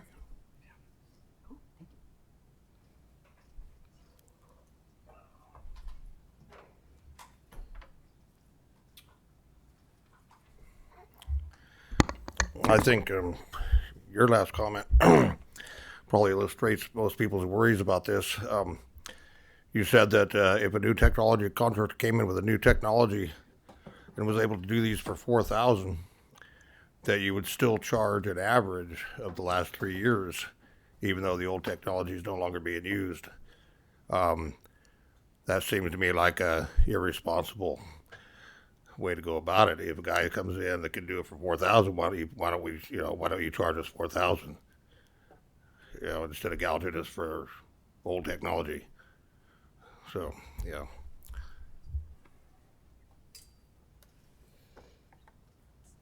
Okay. Is there anyone else in chambers who cares to comment on this item? You can also line up on the side of the room if there are more people that are interested in commenting. Hello, I'm Susie Smith, and I am on the board of directors with the Humboldt Association of Realtors. And I am reading into the record a letter that we sent to you all on June 3rd. And this is the Humboldt Association of Realtors is advocating that you as a council adopt the following fees for lower lateral rehab replacement to the point out of triggering event for a minimum of the next 5 years. So we ask that the private sewer lateral rehab replacement fee in lieu be $4,000 for a standard shallow installation. For a standard deep installation, we would like it to be $8,000. And the non-standard installation fee in lieu cap at $8,000, regardless of what the actual cost is. There are several reasons why we advocate for these special capped charges for the citizens of Eureka. A major issue is the current uncertainty that when you are selling or buying a property in Eureka, as soon as you initiate the sewer lateral certification application process, you may be writing a blank check to the city for your lower lateral, not including how much you will need to pay your private plumber for the upper lateral work if required. It is rare to see a homeowner pay less than $4,500 to $5,000 for the upper lateral alone. Another inequity is when the city has already installed a sidewalk cleanout and a lower lateral by way of repair of an improvement project, which you had talked about a moment ago. That property owner now has at least $8,000 in equity at a minimum over another Eureka property owner that did not have the city-funded project. We also advocate that if the city of Eureka had a crew on staff to replace lower laterals, contractors would not have to be hired. Therefore, prevailing wages would not have to be paid, and the cost of replacement would be less for property owners or at the point of sale. We included several more reasons in our letter from Attorney Owens, dated March 3rd, 2025, and attached with this letter. You may hear from staff that the methodology of their proposed fee is fair based on what the private contractor cost to replace lower laterals will be, and that the city is still absorbing 20% of the actual cost by only charging $8,000 or $12,000 by the engineering quote. Thanks. Thank you.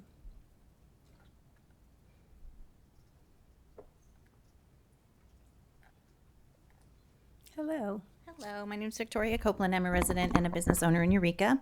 I just, am a task force member. I really do thank Miles and Jesse for meeting with us. And it's just been rough going. I mean, we want one thing and they're advocating for another, and we're understanding that there needs to be a point of sale of inspection from the wording of the consent decree, but there doesn't have to be a lower lateral paid for by the property owner. I mean, I can understand an inspection of the line.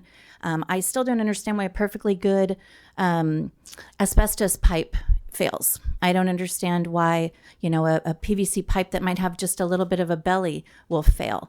There's a lot of things that when we're actually, boots on the ground trying to get this done in a 45-day period, there's a lot of just still some pretty ridiculous stuff that happens. But you guys do have the power to say, you know what, let's make the in lieu fee $4,000 and we'll come up with the rest. I mean, we clearly see when the city has something that they want to pay for, you find the money to do it. There's several things later on the agenda that prove that in the millions of dollars.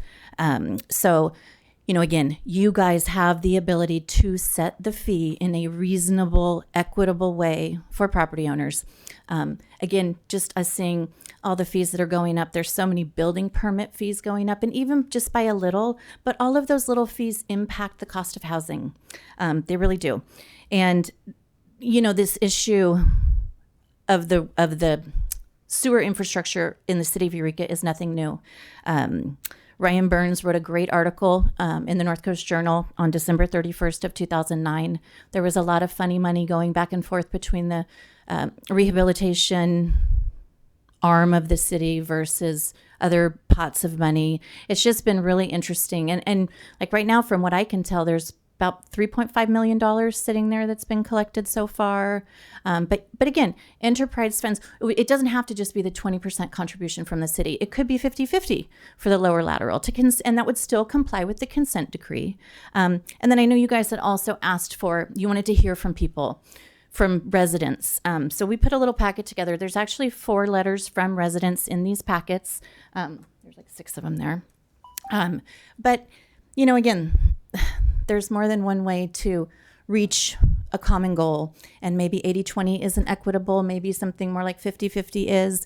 And also, just with the contractors who are bidding, we'll have a contractor who could probably do the lower lateral for $3,500, but he says, well, I'm going to charge you $8 because otherwise you're just going to have to pay $8 to the city. So would you rather pay me or would you rather pay the city? So we got issues.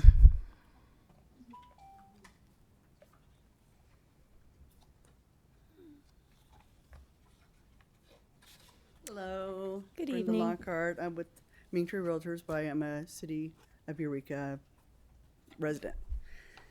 And I just wanted a couple points. I do think that the city should employ their own crew.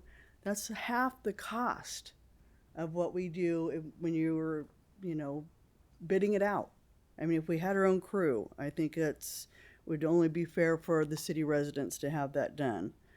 And then on the renters paying for the city sewer, most of the renters are paying the rent. They're not paying for water and sewer. They're paying for the rent. I mean, and the landlord pays for the water and sewer. I would say in most cases. Not all, but most. Because I am a landlord as well, and I pay for all my sewer and water. And then another point I wanted to bring up is the cost that the city's already accumulating for the sewer lateral every month. It's when we calculated it out in our little crew that we have figuring this all out, we figured out that the city is getting over $1.1 million a month just on sewer lateral fees, not including the water. So where's all that money going? I mean, I know we all have bills, but that seems like a heck of a lot of money, and that's almost over $13 million a year just for the sewer. And I'm like, what are we doing? So that's all I got. Just want to put it out there. Thank you.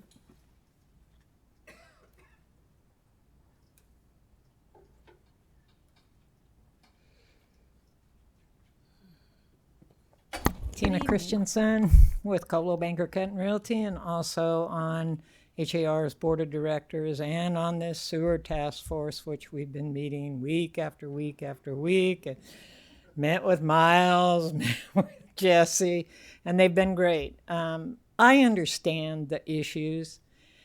I think that what has happened in the past is the past, but I think that you have a responsibility to look at the figures that Brenda just talked to you about.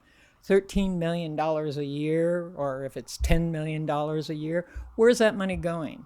We sent in a lot of requests for additional information on some of these things, and some of them were responded to, some of them, I know how this works. Some of them you don't get your answers to. Got to wait a month out or 2 months out. But one of them is you have a responsibility in your budget to find out where that money went. And we would like to know, as participants in this city, where all of the sewer lateral money went if you're charging $13 million a year. You got to have a budget for that, and where does it go? So I think the citizens have a right to those answers, and I also think that the sewer laterals that these property owners have only contribute 10% of the problem. It's your sewer mains, it's water intrusion into the manholes and all of that. We're only 10%. So I think that you have to come up with something that's more equitable. Yes, you had a lawsuit. Yes, you lost the lawsuit. But there are ways to work, as Victoria spoke. You know, there's inequities in what is happening, and I think we all need to come together and realize that and work for something for the citizens. Thank you.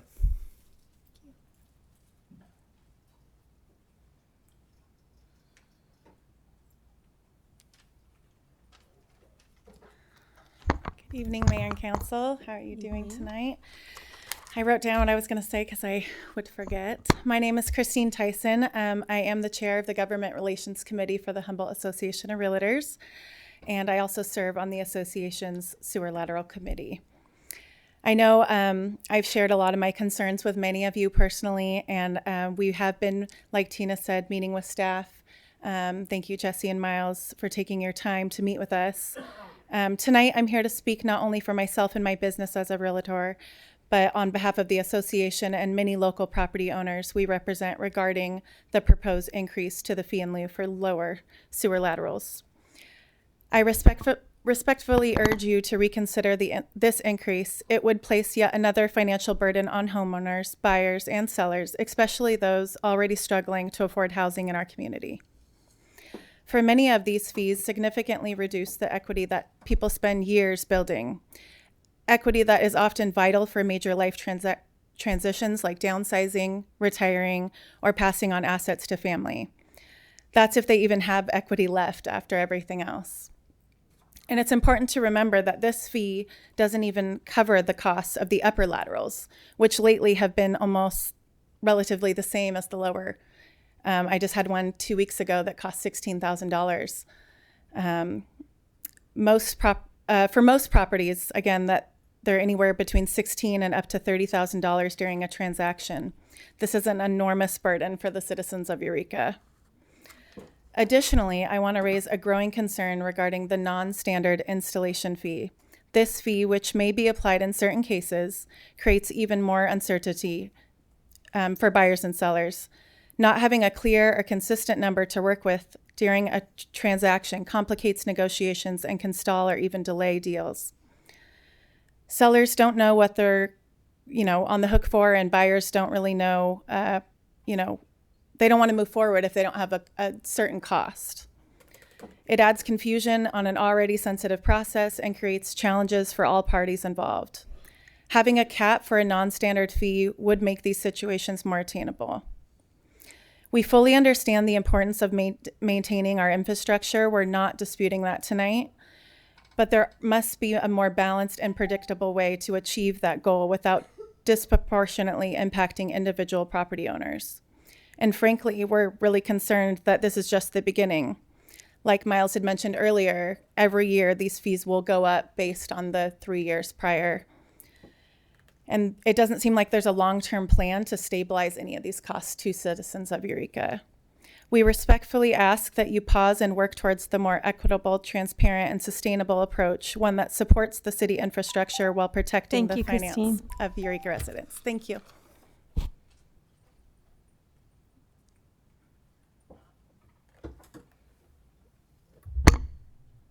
My name's Barbara Kattlecheck. I'm with Coldwell Banker Sellers Realty, and I'm also on the task force for sewer laterals. I've done a lot of contacting with agencies, state agencies, and I recognize that grants aren't available right now to Eureka, but I'm going to ask you to think outside the box. Take a different approach. And I know one of the things that was mentioned to me, yes, there is financing available. And think about individuals as they get ready to sell their houses, and they may encounter other repairs other than sewer lateral. And so the amount of monies that are deducted from what they expect to move on with their lives can be greatly affected. I'm suggesting to you a public works project that is financed. And what I'm asking you to do is think about, okay, right now you have an individual that's facing a huge cost. I've talked among people. What they've told me is they would like to see a monthly fee so that when they get ready to sell their property, they do not have to face a large debt. Thank you very much. Thank you.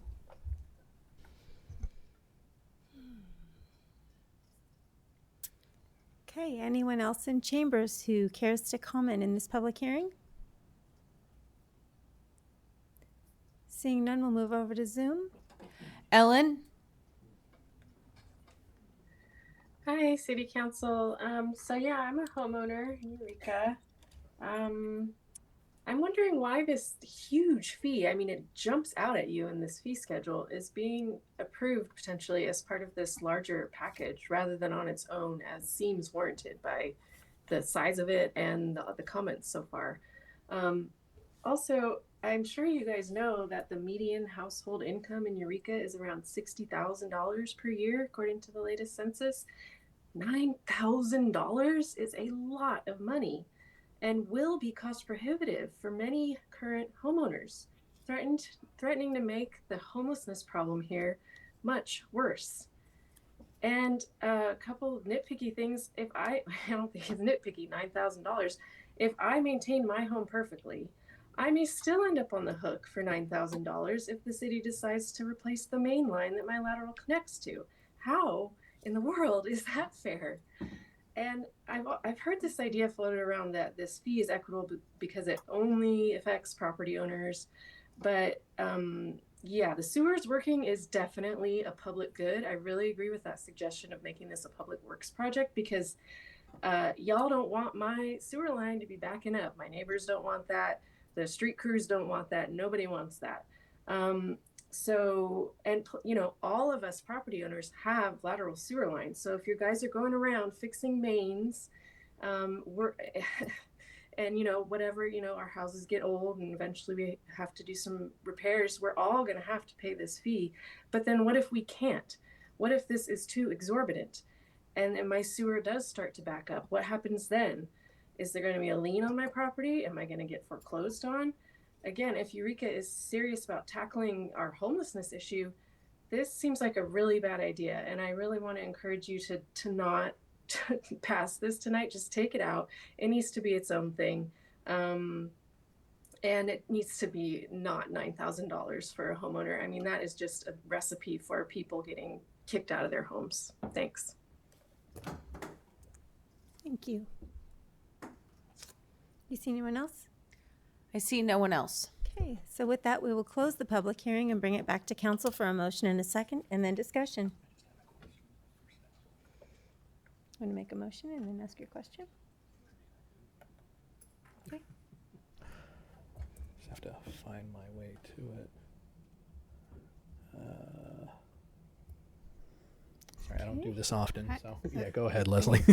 Member Castellano. Just trying to find the staff recommendation. That's. Okay, I was just gonna, I move to hold a public hearing, continue from July 1st, 2025, and adopt a resolution of the City Council of the City of Eureka establishing various fees and service charges within the City of Eureka. Second. Great. Councilmember Fernandez, did you have a question? Yeah, I did for staff. I know that one of the commenters had brought up that water, if not sewage, both potentially are paid for by landlords. I think I'm misinformed on that. I know garbage is considered a basic service, but water and sewage are not, correct?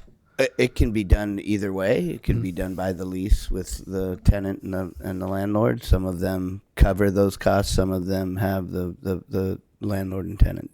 But there's no city mandate. There's no ordinance dictating that. Okay, thank you. And then just following that, the only reason I wasn't a second on this is because I am likely to vote no on the sewer lateral portion fee increase, but I would approve the package overall. Councilmember Contreras-Deloche? Yeah. I had a question. May I ask one question? Just based off of a public comment that was made, I just wanted to ask really quickly, do you know, and this might be a question for City Manager Slattery or possibly City Clerk Pam Powell, have we had any Public Records Act requests about the sewer lateral that have not been fulfilled or that are currently waiting? I think there's some, Pam, I'm sorry. I would need to check our spreadsheet, but our paralegal has responded to everyone. There may have been voluminous documents that we're producing on a rolling basis. I would just have to check. Yeah, I think that the ones that haven't met the 10-day time frame have been notified to the requester that we're doing an extension because of the amount of information that's being asked for. But they're on top of, whatever's been, some of them have met that 10-day time frame. Some of them have such a voluminous amount of information that we need an extension on that. Okay. Yeah, I know that sometimes they can be, as you said, voluminous. I am in this similar position. I'm okay approving the other things, but I would also be a no on the sewer lateral. Councilmember Castellano. For my fellow council members who are not approving of the sewer lateral fees, I would be curious for them to state their positions in terms of alternatives to these fees. I myself, no one wants to, raise fees in general. Just to say, it's not like we're like, hey, let's raise fees on people so we can, add strain to the public, right? We all also have to pay these same fees at different points in time. I personally am not in favor of passing them on to ratepayers, and so I would be supportive of, right, like we can pass this now and then continue to get more information, as we've already done several times, in the history, in the ongoing history of this situation that no one's really happy with, honestly. In terms of, I think it would be great to get a future report on the cost of having our own crew. That means, but in the meantime, we also need to, support the cost of the program. And I do think that, as someone who's experienced the street in front of where I live being replaced, and I do think that there's some opportunity to improve that communication around road repair and lateral, and the opportunity to replace laterals, and so that's something I would like to also bring back. But in the meantime, I do think that we need to move forward with this. Councilmember Fernandez. Right. So I was asked if I could better explain myself, and I do find that 80-20 is fair, and I understand there's issues out there about equitability. I don't know how I quite feel about saying it's inequitable, and I understand the worry of the cost being tacked on to ratepayers. I mean, regardless, that's going to get passed on to renters and those experiencing other issues, finding any sort of permanent housing. I would rather that this public utility, at least through its usage for a public good, be a shared cost. And that's not something I know we can rectify tonight. I know it's something we've talked about over the last maybe year, which is that we need to review our sewer lateral ordinance, and that needs to be coupled with looking at the ratepayer study. So is it going to be solved tonight? No, but I would rather not increase it if that were the case. So would it stay at 8,000? I'd be more comfortable with that, but I'd be even more comfortable with it not existing at all. Councilmember Moulton. So what happens if we don't increase this and the city continues to do the work and incur the costs of replacing these laterals? So two things. So when the non-standard situations come up, because the lateral's in place, the non-standard situation would rely on the property owner to take that. There would be no 20% coverage of those non-standard. They would come in, it would be determined to be non-standard, and whatever those costs would have to be accrued by that property owner and done prior to the point of sale. If the regular standard fee does not go through, the older fee of $8,000 would continue to remain, and the cost for covering that would end up going on the ratepayers, and that percentage would be higher than the 20% that we're currently covering. At some point in time, if council continues or would continue to choose to not raise that increase, it depends on what happens with the next bid. The next bid could come in depending on when that is. We'll average it again, and we'll come back with another number, and that's what the council adopted ordinance requires staff to do. Thank you. I just want to make a comment that I think the fundamental piece of this for me is who owns a sewer lateral. And when I think about it, I think if that house was not there, there would be no connection to the public sanitary sewer. Therefore, that specific piece of pipe is serving that house. And in my mind, that makes it the responsibility of that property owner. And as a property owner who has had to replace part of my sewer lateral before all of this happened, I can appreciate that owning a home can be quite a money pit. And I think that the city offering to transfer 20% of the average cost to other people who are not building equity in that property is incredibly generous. Councilmember Contreras-Deloge. Yeah, speaking to Councilmember Castellano's question, since I had indicated that I would be a no vote on the sewer laterals, we've obviously had some time to kind of mull this over, because I know none of us want to increase costs or rates of any kind, really. It's that we're trying to find the most equitable decision, and the debate up here really is between how we think it's most equitable, because it seems that is the issue that's concerning all of us, is how do we do this equitably with as little harm as possible, and we have this cost. So my thoughts on this, I had mentioned, I think it was at the March meeting, that my initial thought and my initial concern was having renters potentially paying if we spread this cost, that we would have renters potentially paying this for people who own homes. I've thought that was flawed and faulty within about 20 minutes of saying it. And the reason why is because every tax, fee, et cetera, that is laid at the feet of a landlord is absolutely passed on to renters. First of all, I think the other thing too is the framework that I was using is also faulty, because that would presuppose that anybody who owns a property is automatically in a position of privilege, which is false, and that anybody who is a renter is in a position of disadvantage, which is also false. There's a number of reasons why people would be in either of those categories, but that doesn't have some of the highest income earners we have here are renters. They are traveling doctors and nurses. There's a number of reasons, why that isn't actually a way for us to calculate it. I think another thing too is I worry about this potentially. I worry about this potentially incentivizing landlords actually to avoid expensive or needed repairs and upgrades, to avoid triggering potential costs that they don't feel like they have to go into. And so I think that's, without having numbers, I think we've asked, how many in Eureka have been done, how many are left, and that kind of thing. And we still are kind of missing like concrete numbers on things. We don't have any kind of concrete estimation on if we took this on as a city or how we took it on as a city. And I think those are all still things. And I realize this is still just continuing to push it down the line. But I think for myself, that's all data points that I would need to have to feel more comfortable in making this decision, and we just don't have them yet.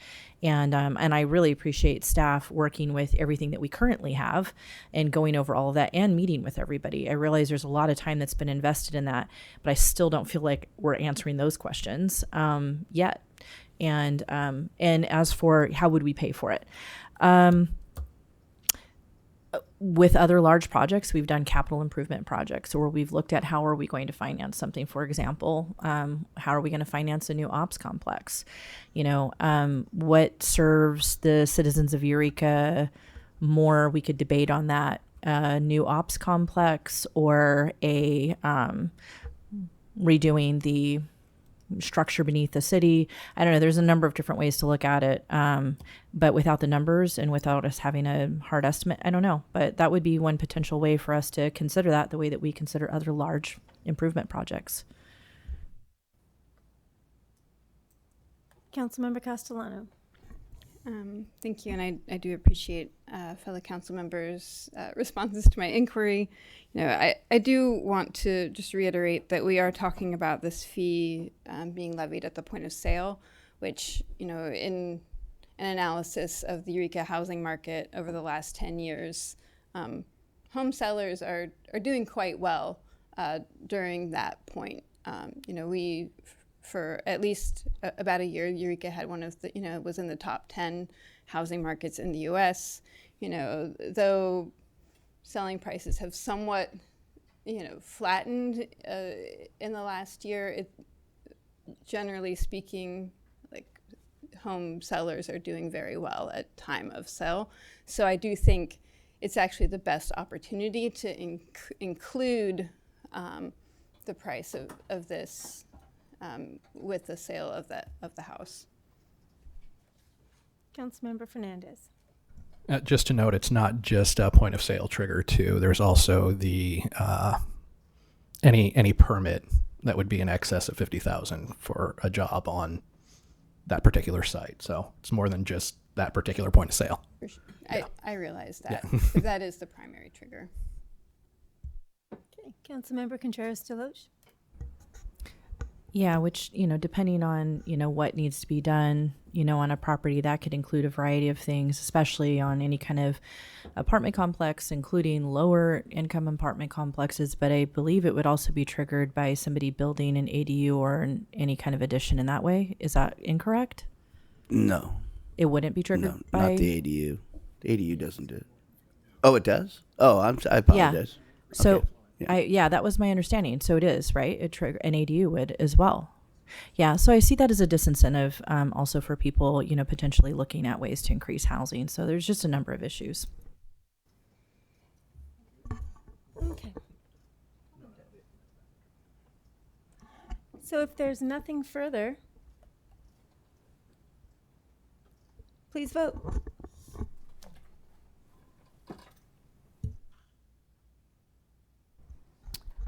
3 yes votes, Councilmember Fernandez and Councilmember Contreras-Deloche dissent. Motion carries. And with that, it is 8 p.m. We will take a 10-minute break and be back.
All right, this moves us to the consent calendar. All matters listed under this category are considered to be routine by the City Council and will be enacted by one motion.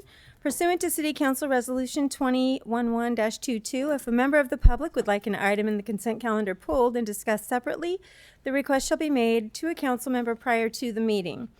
Unless a specific request is made by a council member, the consent calendar will not be read. There will be no discussion of these items.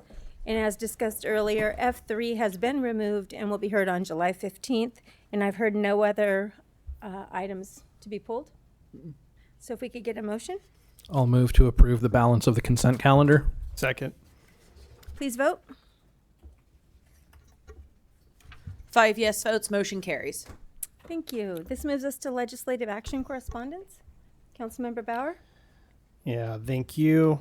I think probably all of us got a message from Cal Cities about SB 840, which is the cap and trade. It renews the cap and trade.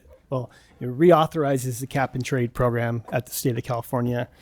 And Cal Cities, our fellow cities across the state, are asking that we write a letter of support, and we have a sample letter, which I just got this earlier today.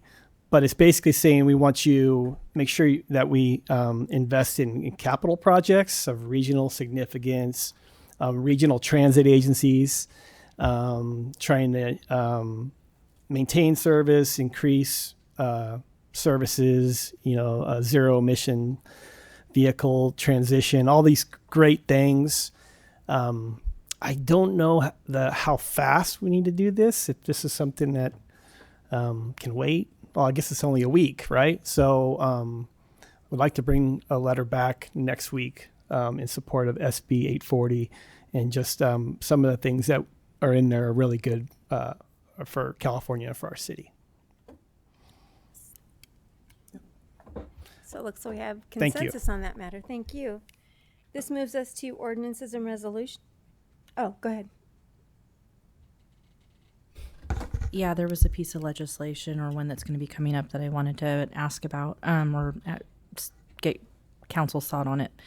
It's Senate Bill 627, Jesse Erijuan and Scott Weiner. It's the No Secret Police Act. It's a request that they're putting forward to that law enforcement be clearly identifiable.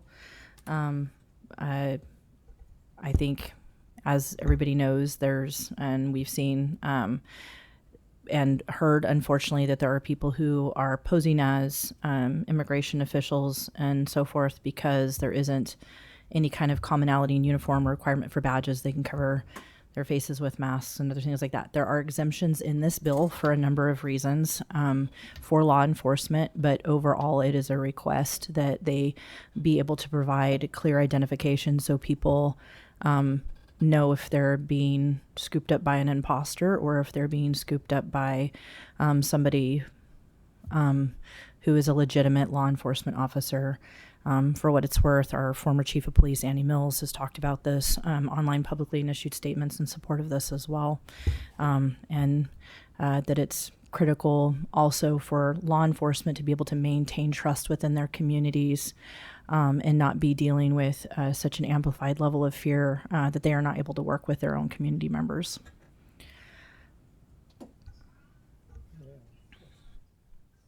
Thank you. Okay, so we have a consensus. Okay. Anything further on legislative action?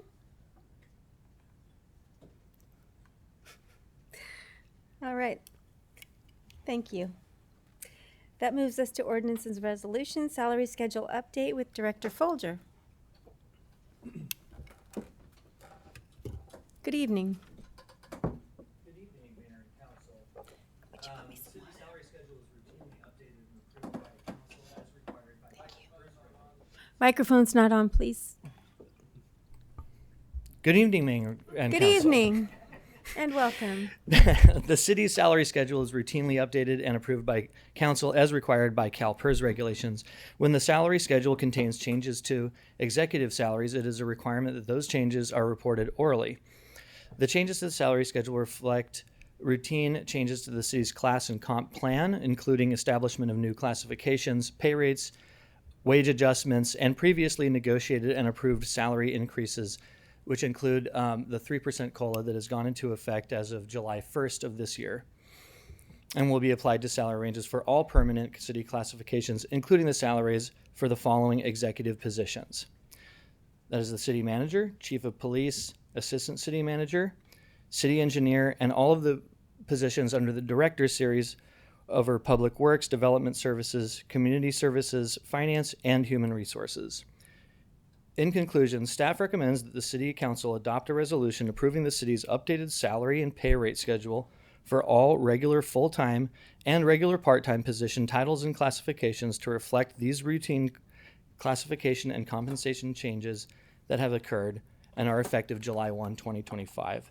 Thank you, and I'm available for any questions that you may have. Questions? Okay. Seeing none, we'll open this item up for public comment. Is there anyone from the public who would like to comment on this item? Seeing no one in chambers, do you see anybody on Zoom? I see no one on Zoom. Okay, so we will bring it back to council for a motion and a second and comments. Councilmember Moulton. I'd like to move staff recommendation, please. Second. Any comments? Please vote.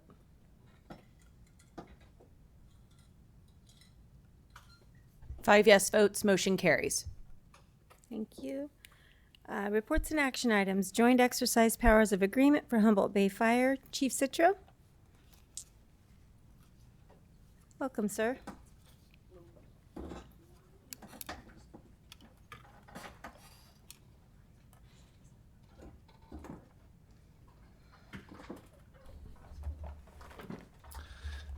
Good evening, Mayor and Council. So tonight I'm going to present the amended and restated joint powers agreement between the City of Eureka and the Humboldt No. 1 Fire Protection District. Give you a little bit of a background on it and where we came from, the original agreement, and where we are today. So a little bit of background history of the Humboldt Bay Fire Joint Powers Authority. This is one of just an example of what we used to look like as two separate agencies. The old ketchup and mustard days, we used to call it. So a little bit of background of the City of Eureka Fire Department was established in 1864, and the Humboldt No. 1 Fire Protection District was established in 1929. As you know, the Humboldt No. 1 Fire Protection District protects the 40 square miles that completely surround the City of Eureka. Both agencies operated completely independently until 1991. And what I mean by independently is boundaries weren't crossed, response routes were taken around city limits or district lines, very separate organizations, even though they shared a common boundary all the way around. In 1991, there was something called a boundary drop automatic aid agreement that was established between the two agencies. And basically what that created was, regardless of the political jurisdiction, the closest engine responded regardless. Give you an example. As you know, our Fire Station 2, which is owned by the Humboldt Fire District, is up on Herrick Avenue. When I started in 1999, there were stories from people who worked for the district back in the 70s that they would watch a city engine go by their fire station on their way to Lumber Hills. So that's how separated they were. So we worked under this boundary drop auto aid agreement for quite some time. It's what was in effect when I started. We did do joint training, but we still had different training, still separate administrations, chiefs, boards, fire services, the whole works. During this time, 2 attempts at a joint fire services committee consisting of staff from both agencies was attempted in both 1993 and 2003 to make recommendations to the governing boards, the City Council and the Humboldt Fire District 1 Board of ways to consolidate services. Those reports were forwarded to each governing body, and neither of them resulted in any formative action taking place. In 2010, the Humboldt Fire District No. 1 Fire Chief was hired under contract by the City of Eureka as the chief of both agencies. That was the seed to where we are today in the joint powers agreement and consolidation between the two agencies. In 2011, Citygate and Associates, they're a firm. They conducted a consolidation study between the two agencies. And in 2011, the JPA was formed with the fire chief and a joint training officer being the first 2 employees of the JPA. In 2013, crews were mixed, and basically what that means is firefighters from the Humboldt Fire District and firefighters from the city of Eureka finally intermingled into each other's stations and started working together. That was a huge step. And then in January 2015, all the employees of the city of Eureka Fire Department and the Humboldt No. 1 Fire Protection District all became employees of the Humboldt Bay Fire Joint Powers Authority. So Humboldt Bay Fire is a joint powers authority formed between the City of Eureka and the Humboldt No. 1 Fire Protection District under the authority of the Joint Exercise Powers Act codified in California Government Code 6500. The agreement was originally signed in 2011, and again, like I stated before, joint operations began in 2013. Citygate and Associates was the firm used to create the original JPA agreement. The agreement was updated in 2019 to include the fate of the original, what we call parent agencies employees, if there was ever a dissolution of the JPA. And in 2023, Citygate provided a plan update to address specifically the cost allocation plan that was in place from the beginning of the JPA until 2 years ago. The cost allocation formula that is proposed in the new agreement is based on a 5-year cost transition plan that was recommended by Citygate from the original cost share ratio of 65% City of Eureka to 35% Humboldt Fire District 1 to now 60% City of Eureka to 40% Humboldt Fire District 1. And I can get into the specifics of those. The JPA approved the staff recommendation for the financial transition plan in 2024. And what we started at is what we called a transition process. 62.5% City of Eureka, 37.5% Humboldt Fire District for the first 3 years, and then we will move to 60-40 split beginning on year 4. At the end of year 2, which is where we are right now, this current fiscal year that just began, we are in year 2 of this transition plan. We will conduct a new analysis with staff to determine if the 60-40 split is still on track. And I can tell you, as of right now, it is on track, and it may be even on track to be a year earlier. Director Millar, myself, and our business manager, Jenna Harris, will conduct that analysis here and present to the JPA board after mid-year budget and give a recommendation. This financial transition plan in the 60-40 split is pretty much based off the number of fire stations. 3 in the City of Eureka, 2 in the Humboldt Fire District 1, and that is referenced in the JPA agreement. That was the recommendation from Citygate when they came back in 2023 when we addressed the cost allocation formula and how to make it more equitable. The other big addition to the amended JPA agreement in front of you is 1 at-large 5th member will be jointly selected and recommended for appointment by the city manager and the district fire chief, myself acting as the district fire chief, and we will be the executive officers of each member making that recommendation. We have to agree, and then it will go to the JPA board, who must confirm by a majority vote of all the members appointed by the members the appointment of the at-large 5th member. And the reason for the 5th member is currently the JPA board consists of 2 members of the Eureka City Council and 2 members of the Humboldt Fire District No. 1 board, giving us an even number. Mm-hmm. Fortunately, we haven't had any issues with split votes. We've had one that was not during my time, it was before my time as the fire chief, but that got resolved. But it did take some time to resolve the issue, and that was in reference to the COVID mandate. So it was recommended that we create a 5th at-large member. So where are we today? So basically, what needs to occur for this agreement to take effect is each parent agency needs to approve the amended and restated JPA agreement. Legal counsel from both the city and the Humboldt No. 1 Fire District have reviewed this amended and restated agreement. It's gone through legal review. On June 11, 2025, the Humboldt No. 1 Fire Protection Board of Directors approved this amended and restated agreement with a unanimous vote. If approved tonight by City Council, signatures will be gathered and the amended and restated agreement will go into effect. So the staff recommendation is to approve the amended and restated Humboldt Bay Fire Joint Powers Exercise of Agreement between the City of Eureka and the Humboldt No. 1 Fire Protection District. And I'm more than happy to take your questions. Does anyone have any questions for Chief Citro? Councilmember Fernandez? Thank you. Potentially moving from that 60-40 split, and maybe this is for the city manager, what would be the potential cost savings for us from that change, from if any at all? Director Millar can speak to that, but I will say that all of our budget projections and other things that we've done, even negotiations, MOU discussions and stuff, has been predicated on that happening. But Director Millar. Yeah. Doctor sounds pretty good. Been working on your PhD back there, huh? So it was about $500,000 Okay. when we did the analysis. Yes. Of course, as costs have gone up, that savings will grow over time, but initially it was about $500,000 to go from 65% to 60. Thank you for helping me understand what 5% equates to.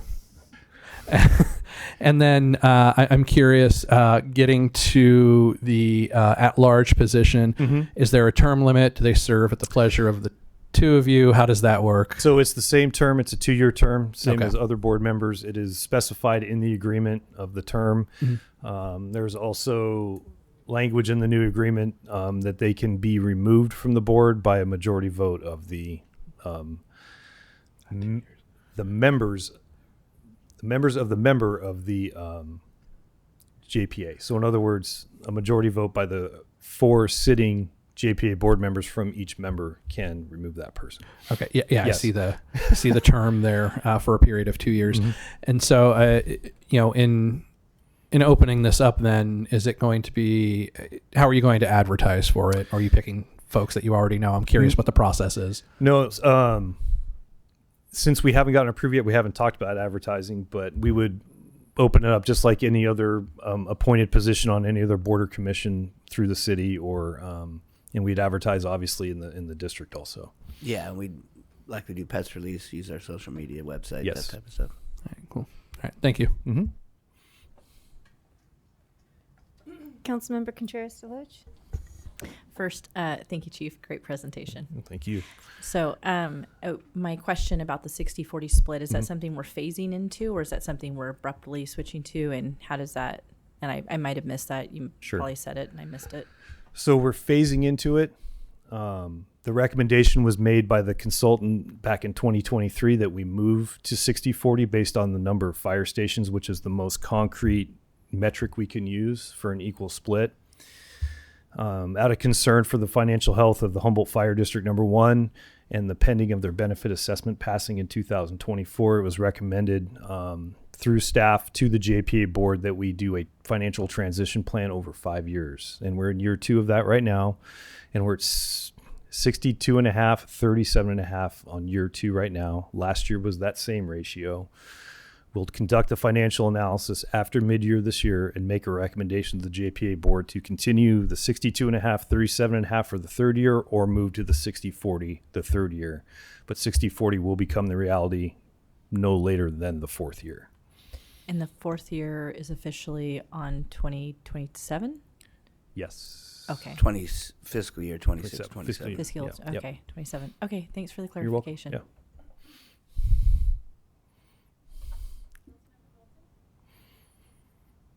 Councilmember Moulton? Thank you. Thanks, Chief, for bringing that report. Obviously, our Councilmember Bauer and I are familiar with this transition, being on the JPA board. And I just wanted to say that it's really lovely to see the whole organization evolve. You know, talking to people who were here before it, and when the transition happened, it was like a blended family, and the stepkids weren't getting along with each other. And now to see our workforce, you know, coming into the JPA as a whole organization, and you know, just like developing that way. Also getting a chance to look at and to revitalize this, or to revise this agreement, since it hasn't been touched since it was put into place. Now that we've taken it out on the road a little bit.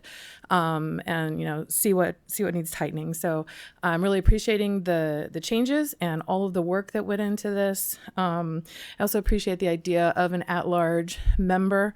We build a lot of consensus over there, but having a tiebreaker is always a good idea. So thank you. You're welcome. Do we need a motion? Can I make a motion? There's no motion. Okay.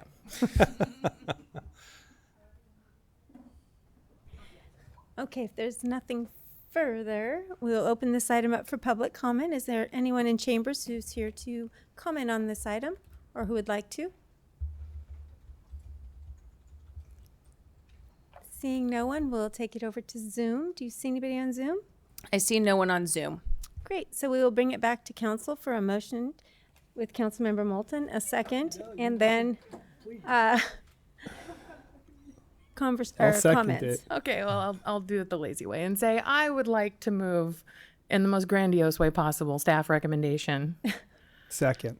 Thank you. Okay, we have a motion and a second. Hold- Are there any further comments? Yeah, I was gonna wait to save I didn't have a question, but I want to say it's been a long journey for staff and for the fire, JPA, and it's been great. I mean, Chief Citro, you've done a great job, and before you, Chief Robertson, to make this work for the city and for the district, it's been a challenge. I mean, I remember that the 2-2 vote was really hard, and no organization should have an even number because it can be a real challenge. But now here we are, and I'm excited to see this finally going forward. So thank you for all your hard work. Okay. If there's nothing further, please vote. 5 yes votes, motion carries. Great. This moves us to the use of Avelo Airlines with City Manager Slattery. We will be providing a consensus on this. Thank you, Mayor, and good evening, Mayor and Council. I believe it was 2 meetings ago, Councilmember Fernandez had, at a future agenda item section, had requested bringing back a report on the use of Avelo and the potential for not using them as a vendor. So staff went and did some research on it. Avelo obviously flies out of Eureka Arcata Airport here. It flies solely down to Southern California to Burbank, and I believe only Burbank now, correct? So staff did some research on how much we've used that for trainings and for travel for city staff. Obviously, as it goes down to Southern California, it's used pretty sparingly. In fiscal year 24-25, we approximately had a total of $2,500 spent towards travel using Avelo to Burbank. This was brought forward by Councilmember Fernandez because of their contract that they have with the federal government for deportation flights. We looked at an analysis of potentially utilizing United Airlines, which is our other carrier here, and it's approximately 30 to 40% higher. I just want to make it clear that we don't have a contract with either of these airlines. They're used as a vendor. Typically in our processes that we use for contracting either services, flights, projects, construction projects, we typically go with the lowest cost option for that. So we have used Avelo for that purpose. Overall, it's a really insignificant amount of our travel. We roughly average throughout the whole city with police, public works, community services, city admin, council, everybody associated with the city, and the amount of travel we have, we're probably in the $130,000 a year range for the entire city. And so this is, we don't use them very often. So basically that's the report. The costs savings, if we base it on fiscal year 24-25, is about $3,000, $3,500 approximately. And so the alternatives you have for giving consensus to staff is to either continue the use of airlines and continue to use them as an option as far as what would be the most cost effective, or just to transition solely to United Airlines. So if there's any questions, staff is available to answer them. Do we have any questions? Councilmember Fernandez. Yeah, thank you for clarifying that we don't have a contract. We utilize a vendor option, correct? Correct. And then what was the average cost for our travel again? Well, Citywide. average, we didn't do an average cost. It Okay. varies widely depending on where we go. But it depends. I mean, if we have a League of Cities, that's, I think, where the majority of this 2,500 came from, because obviously some of us use that option to get down to Long Beach. or get back from Long Beach, one of the two. But it's very difficult to put an average. It really wouldn't make sense because sometimes, I mean, you're going to Georgia, and that's obviously a lot more expensive than me going down to Sacramento in a car. Right. So we didn't factor in the use of vehicles because sometimes we use vehicles as well too. Yeah, and just for clarification, National Association for Latino Elected and Appointed Officials is paying for that through a scholarship. So yeah. No, I appreciate you pointing that out and holding me accountable. But no, we're not paying for that trip to Georgia. Okay, I'll throw myself under the bus. I went down to Washington D.C. for economic development, and that's going to be a lot different than me going to Sacramento for a League of Cities. Well, and it makes sense just because of how we're geographically isolated and removed from the rest of the state that we have to plan and figure out how we're going to get there at a cost. Are there any other options though? Flying, driving, those are really the only two that we have, and we only have 2 airlines, correct? Correct. I mean, there may be an instance where somebody's going on a personal vacation and it's best for them to leave from the area they're at to go to a work event. That's happened in the past. It's pretty rare, but that can happen. But yes, leaving here locally, it's either fly, carpool. I mean, we've been to Sacramento for the League of Cities, and we've rented a van and carpooled down there as well. So it all depends. Okay. And this isn't a call for a boycott so much as it is saying that we're just not going to utilize city funds potentially for a velo. We cannot control what community members use. We can't control what city employees do on their free time, but you guys would have discretion as to whether or not for city business we use a velo or not. Okay. And then I'm curious, Mayor, I'd heard that you say that we're doing this by consensus and not a vote. Was there any particular reason for that decision? That would be directed at the city manager or the city attorney. Okay. Well, I mean, we discussed it, and we just figured that would be the easiest. Since it was provide direction, Yeah. we sometimes use that method. Yeah. Okay. Is there any difference between the two, I guess, is what I'm asking then?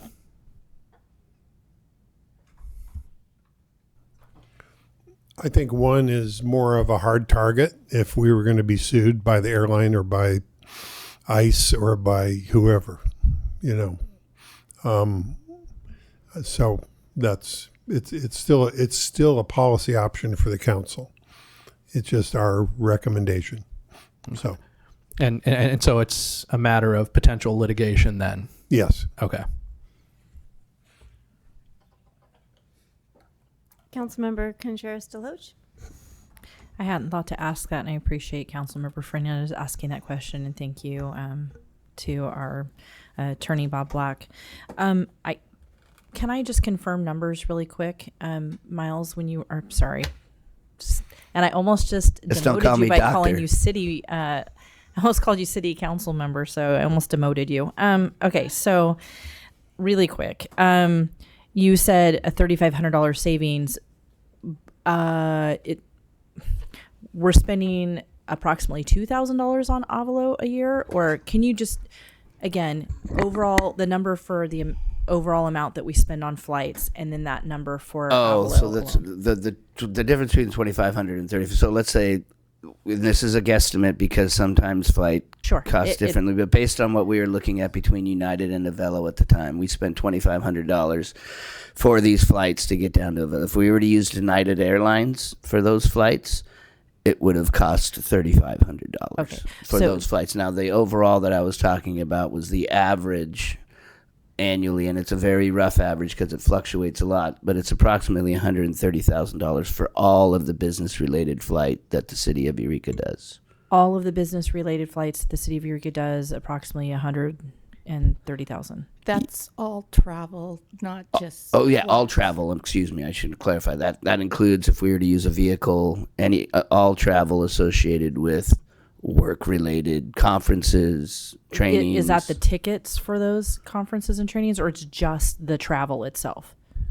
I believe Finance Director Millar would be better able to answer, but I do know we spent $80,000 on United flights in the last fiscal year. Okay. And then, which was significantly more than a fellow, but that was going all over the United States, Right. not just to SoCal. Okay, that's helpful. I just was trying to. So we've got potentially somewhere in the neighborhood of $80,000 to $100,000 on flights, but of that, about $2,500 is Avalo. So this is really a very we don't use this barely at all, if I am understanding correctly. Yeah, and this is just based on last year. I mean, there could be a potential training that's in Hollywood. Like a perfect example, I went to a city managers conference. City managers conference happened to be in Hollywood 2 years ago.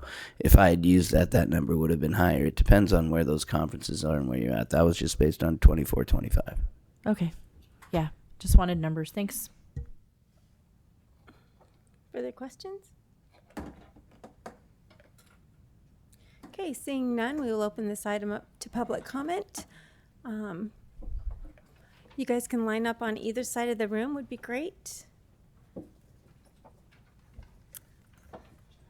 And you can rock, paper, scissors to see who goes first. I'm teasing. Come on up.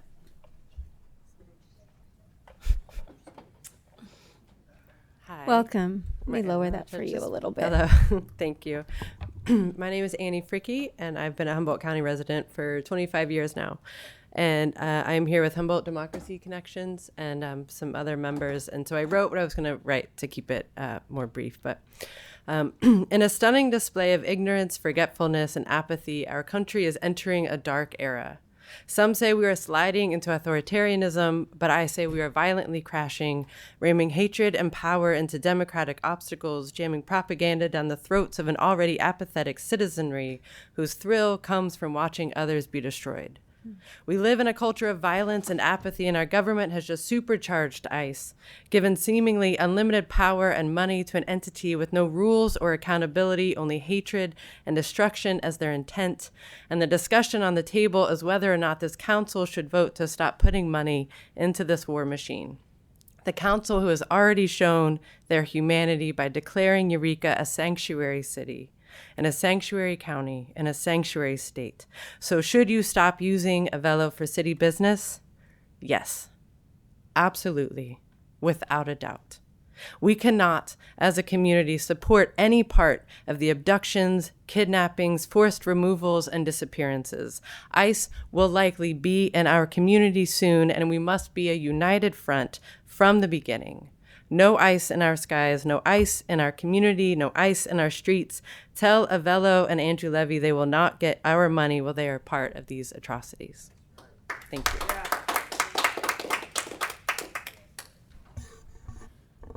And come on up. And friends, if we agree, if we could not clap because it takes a lot of time, I maybe do this or this or this, but thank you. Carry on.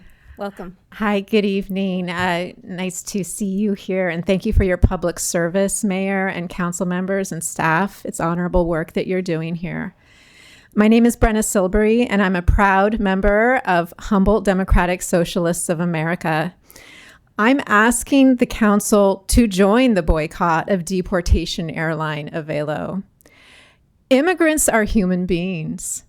Immigrants are farm workers, restaurant cooks, athletes, scientists, grandparents, and our American founders and ancestors. Immigrants are an integral part of every community in America, including Eureka. They are our neighbors and friends. They are deeply American. Immigrants are us. We must reject the hatred machine that ICE and Avelo are a part of. They want to divide us. They are deliberately terrorizing Californians with thuggish, military-style raids and unaccountable, unlawful deportations.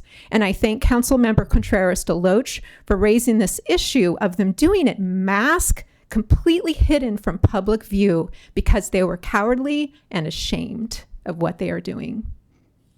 Yesterday, the highest law enforcement official in our state, Attorney General Rob Bonta, said of these ICE raids, quote, "They are not about safety or justice.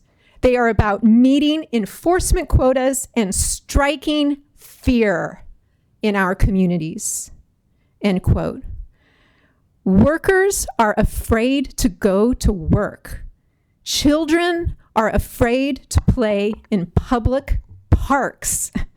Even people with all of their paperwork in order, including citizens, are now targets of this hatred machine for their ethnicity or political opinions. Entire communities have gone into hiding. In America, no one should be terrorized by our own government. Each and every one of us has better choices than silent complicity with this hatred machine. This council today has the power to reject complicity with this hatred machine. I ask everyone here, everyone, including the council, to do the right thing. Join the boycott against Avelo, the deportation airline. Refuse complicity. Stand up for the best of American values. Thank you. Come on up. Welcome. Hi, my name is Paul Hayden. I'm with Humboldt Democracy Connections, and I've worked alongside immigrants in restaurants, construction, landscaping, and on fishing boats. These immigrants supported themselves and their families with strength and hard work. I would hate to see any of my former coworkers torn from their families and sent off to God knows where without due process or a chance to defend themselves. Avelo Airlines has become instrumental to ICE's arbitrary, cruel, unaccountable, and unconstitutional arrests of people without regard to their rights to counsel, due process, or habeas corpus. As a sanctuary city, it would be hypocritical for Eureka to continue flying with Avelo. Therefore, we ask that you stop flying Avelo for city business and transition to United Airlines. Thank you. Thank you.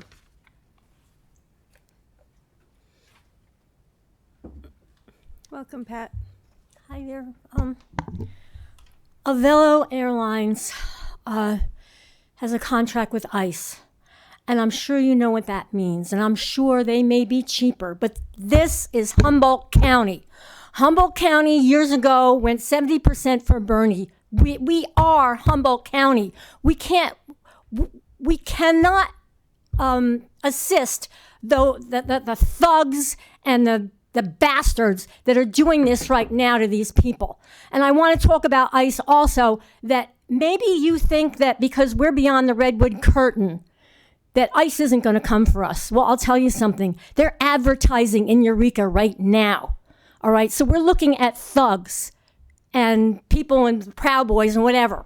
All right, and they will be here in Eureka.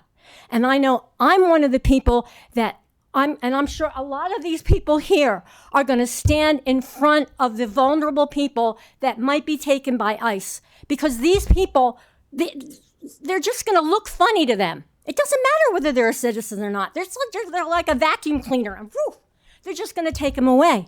And they're not going to give them any due process, so nobody can prove that they're a citizen or not.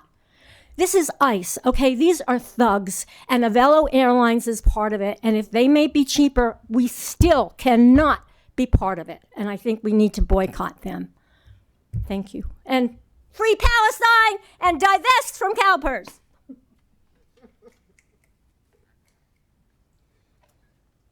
Hello. Hello. I'm Linda McDaniel. I live in Eureka, and I'm a member of Humboldt Democracy Connections. I've had small businesses, and I understand how hard it is to keep a business afloat. But I would never consider breaking the law and harming others to stay in business the way Avelo Airlines has. I know some people may deserve to be deported, but one, not by denying them of due process. 2, not shackled and endangered en route, and 3, not to a concentration camp in a land foreign to them.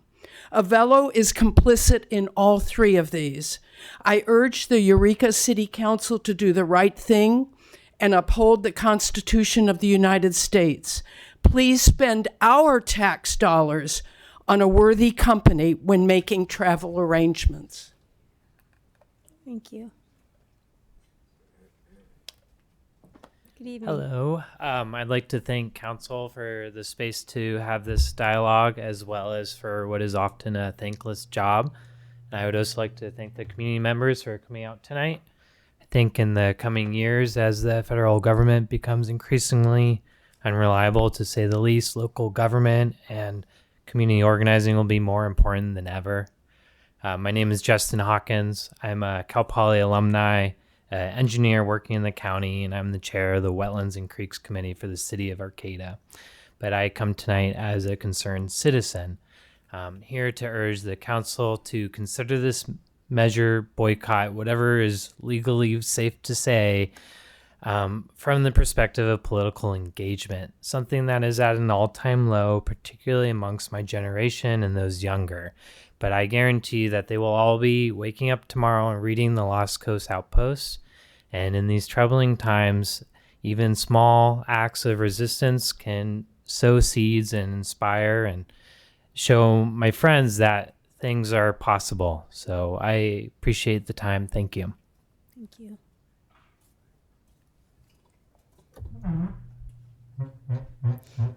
So noisy, I'm sorry. Good evening. Is my mic on? I guess it is. Thank you.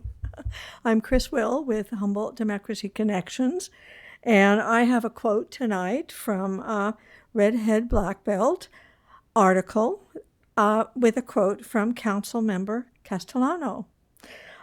She said, "The cost of any threatened loss of revenue to the city of Eureka is much less significant than the potential cost of harm to the people who are immigrants and call this place home." We can then surmise that an increase in cost for travel is much less significant than supporting an airline that is directly involved in harming people, some of who call this place home. For this reason, we ask that you stop flying Avelo for Eureka City business and transition to United Airlines. Now, I don't know if many of you noticed that big ugly bill that was passed last week increased ICE's budget to at least 5 times that of our Federal Bureau of Investigation, FBI. So this is going to be coming at us fast and furiously, and so I definitely think that we can do this as part of the resistance. Thank you. Thank you.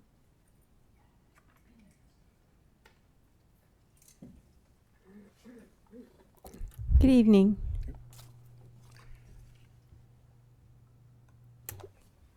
Hi, I'm Mark Walker from the Humboldt County Democratic Socialists of America. And I'm speaking in support of not providing public money to Avelo Airlines in any capacity. The financial savings, no matter how large or how small, of using Avelo are outweighed by the other concerns, such as the moral ones, that come with supporting an airline that participates in the current administration's mass deportation project. A project that targets people based on race and political beliefs, ignores due process, and violates human rights. On questioning, Avelo has, among other things, refused to state whether it would comply with FAA regulations requiring an evacuation strategy for all passengers, refused to state whether it would operate deportation flights in defiance of court orders, refused to state whether it would fly shackled children, refused to state whether they would fly to deport U.S. citizens. Avelo is a corporation that, in the pursuit of profit, is willing to flout human rights, U.S. law, and just basic safety regulations to an extraordinary degree. Our money should not be supporting them. Thank you. Thank you.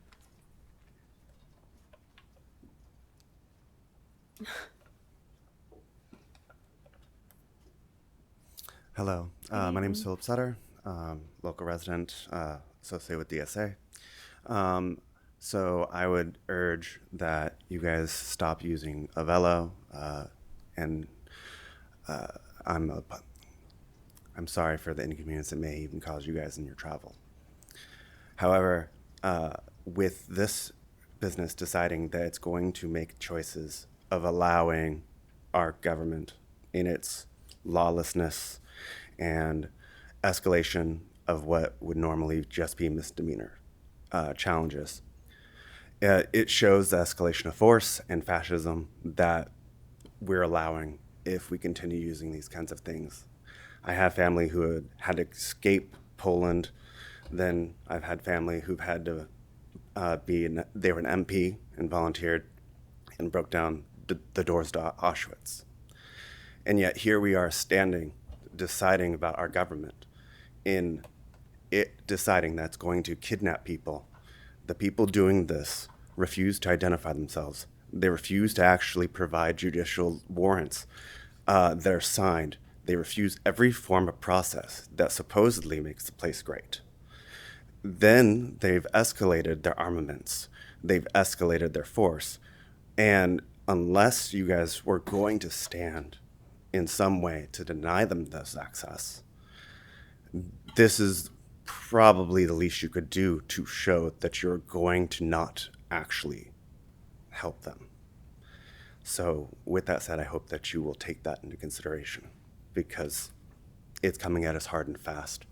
And our government has bullied themselves into being bought off by these corporations to create slaves.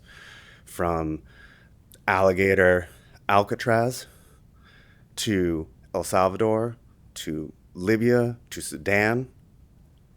These are places that are either in civil war, have admonished torture, have associations with gangs, and that are doing incredible disappearances. And these are people who are supposed to be on our land and protected by our laws. And it either means something or it doesn't. Thank you. Hi. Welcome.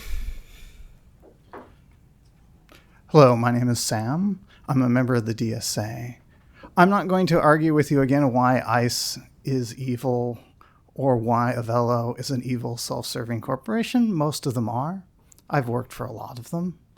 But fundamentally, Avello is going to abandon us soon. Is it going to be tomorrow? Is it going to be a year from now? Is it going to be 2 years from now? They abandoned Sonoma very recently for ICE. They abandoned a whole bunch of other small rural folks. They're going to do that because we know this is what airlines like them do. So we can hold on to them. We can say, please, please, master, would you just give me a cheap air flight? Or we could actually have principle. We could actually say, screw you guys, we're not flying with you. And I know you're thinking it's not a lot of money. And you're right, it's not a lot of money. We're a small city. We don't matter. We're not significant.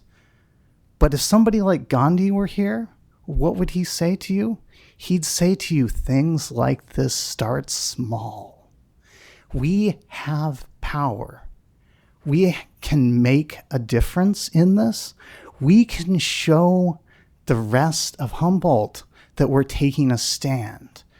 And if we're lucky, we can show the rest of the nation we're taking a stand. So let's have a spine and let's tell Avello, go to hell.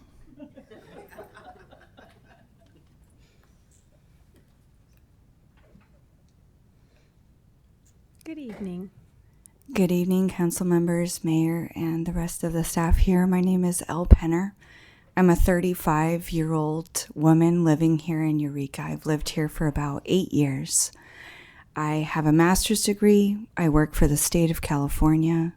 I'm a social worker, and I have a 6.5-year-old daughter. I didn't grow up here. I grew up in a place where I didn't always feel like the environment was safe for me or for people who I was friends with. Looking back, I wish that there were things that my parents and other people in leadership would have done, stances they would have taken that would have helped me to feel safer and my community to feel more vibrant. I'm really, really encouraged by what the leadership here is doing to set standards, to set a community ambiance, to set cultural expectations for my little girl in the town where she's growing up. I want to thank you for being willing to have this subject discussed, for being willing to have public communication around it. I want to thank you for your service to our community. I want to thank you for being present for difficult conversations. And I hope at the end of this that I can thank you for making a call of integrity, for setting an example, and for establishing a route that, while I believe it's going to continue to get harder, is one that I can be as comfortable as I can staying here in America and raising my daughter in. Please, please don't use city funds, as small as they are, to go to Avelo. Thank you.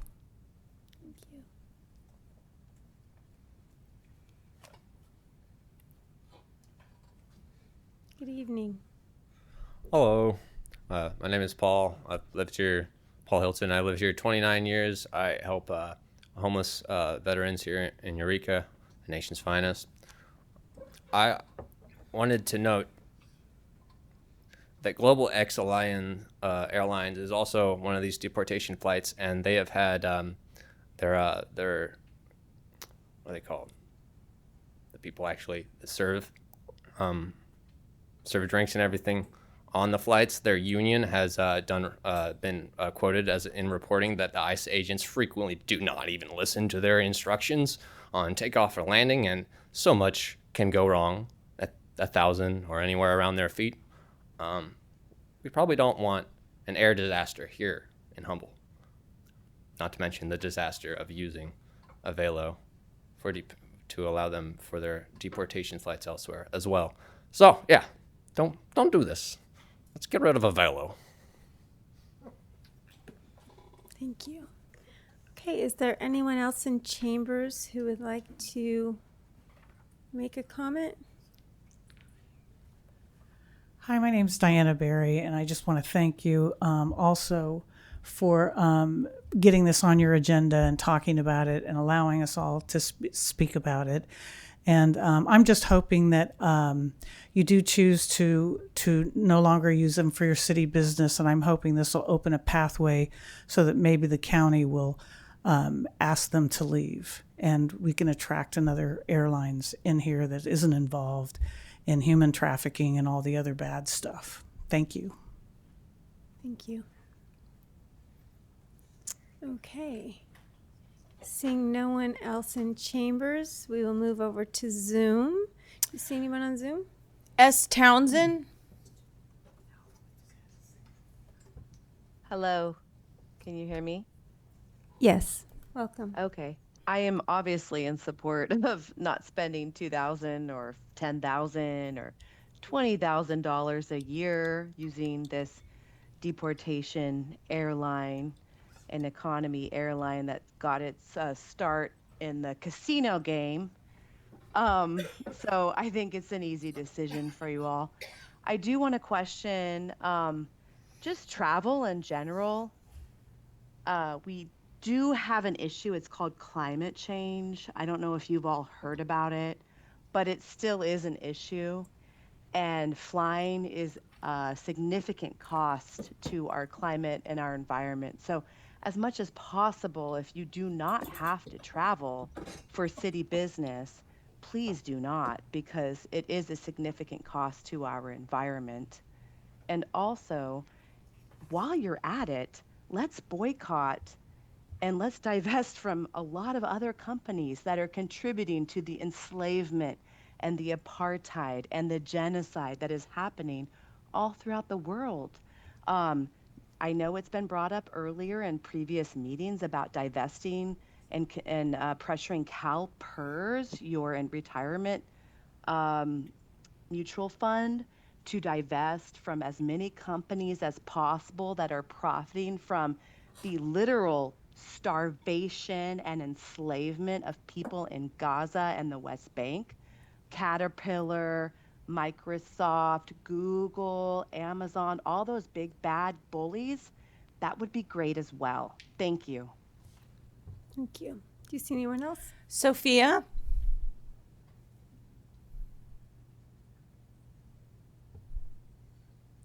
See anyone? Sophia? Hello? Yes. Hi, can you hear me? Yes. Yes.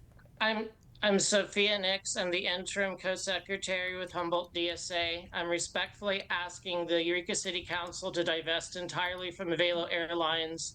Give them no more money, no more business. Innocent people are being essentially held as prisoners in their own homes, scared that if they leave, they will be unconstitutionally rounded up by ICE and taken away. Families are being torn apart, traumatized, victimized unjustly. It's racist, it's cruel and vile. We are better than this. We can do better. Please. Please. Thank you. LG?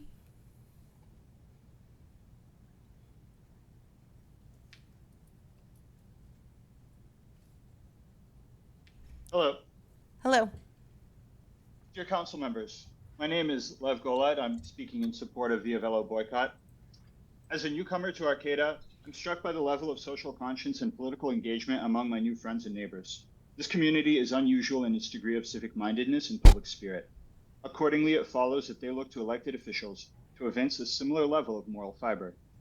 Given the salience of this issue, the public is eager for the council to show moral leadership and stand on the right side of history.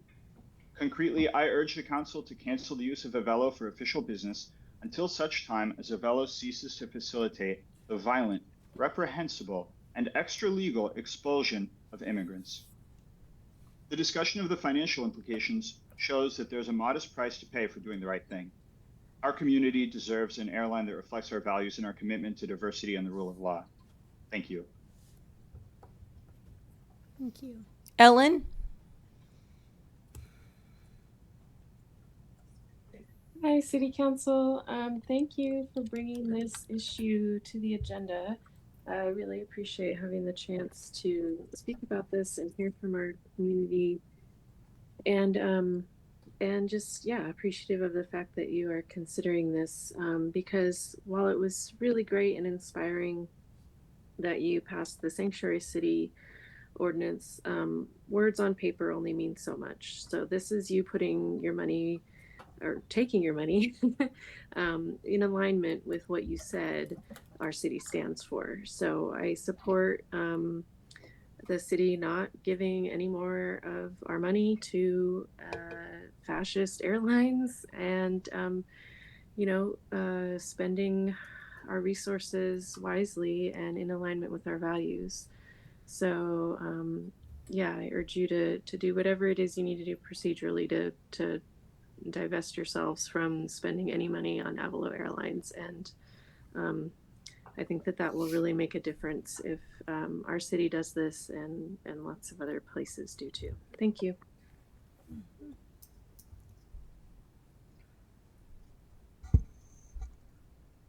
You see anyone else? I see no one else. Okay, so seeing no one, we will bring this back to council for consensus and comments.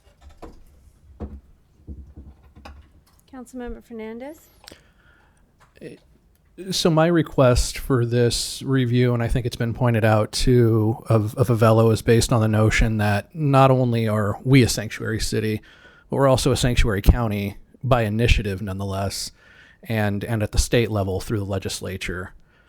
And, it goes, I don't want to say without saying because it needs to be said at this point, but not one to quote from religious texts. There is one that does come to mind, and that's do not mistreat or oppress a foreigner, for you were foreigners in Egypt.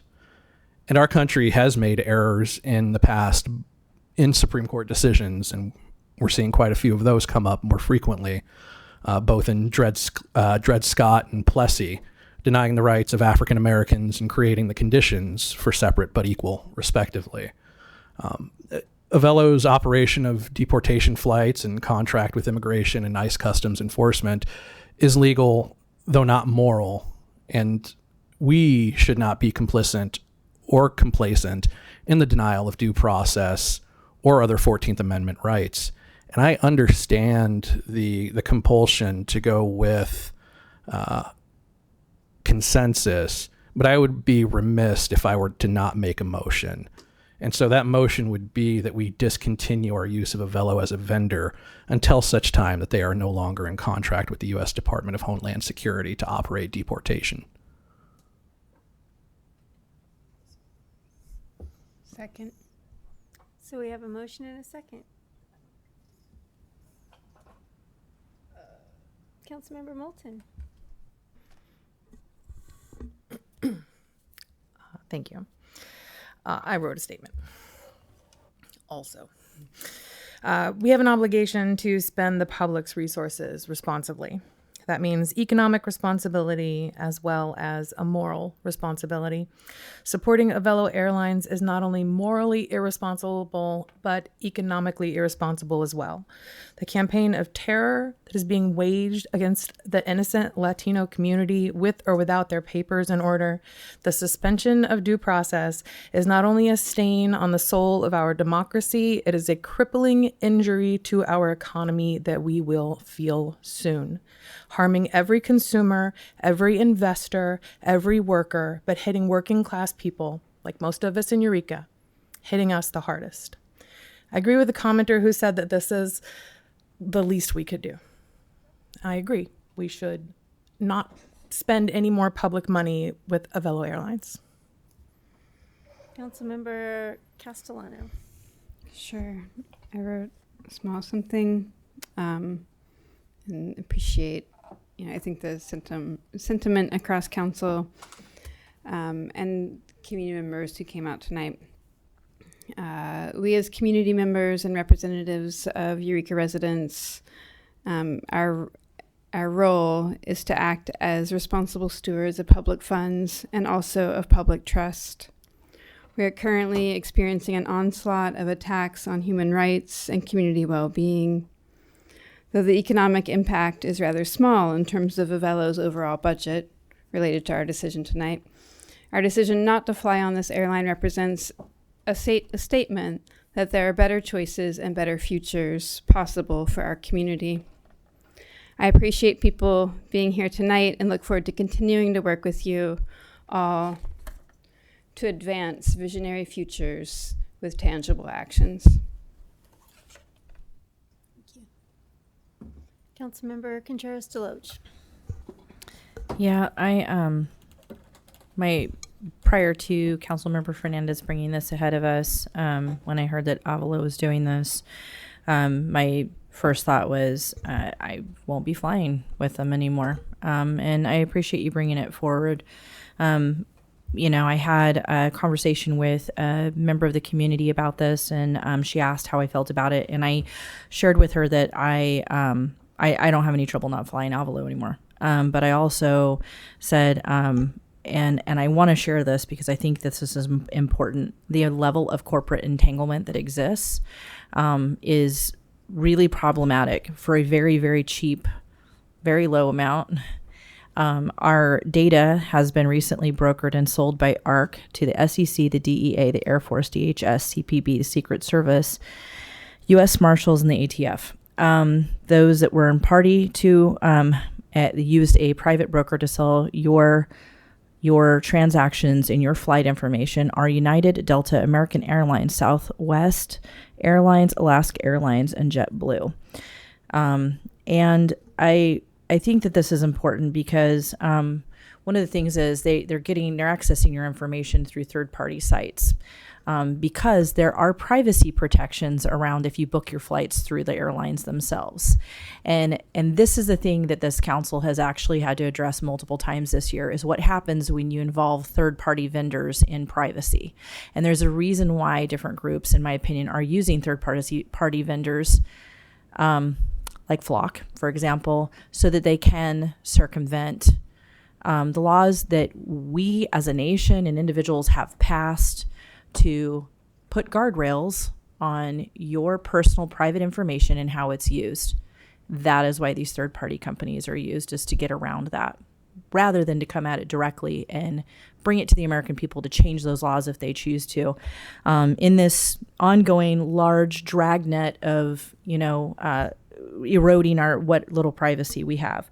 So I want to bring that up because I think, this speaks to a larger issue. We can pull out of Avalo. It's not going to change, and we should, but it's not going to change this broader problem of this corporate entanglement and the erosion of the ongoing erosion of our rights. I think that really picked up with the U.S. Patriot Act post 9/11.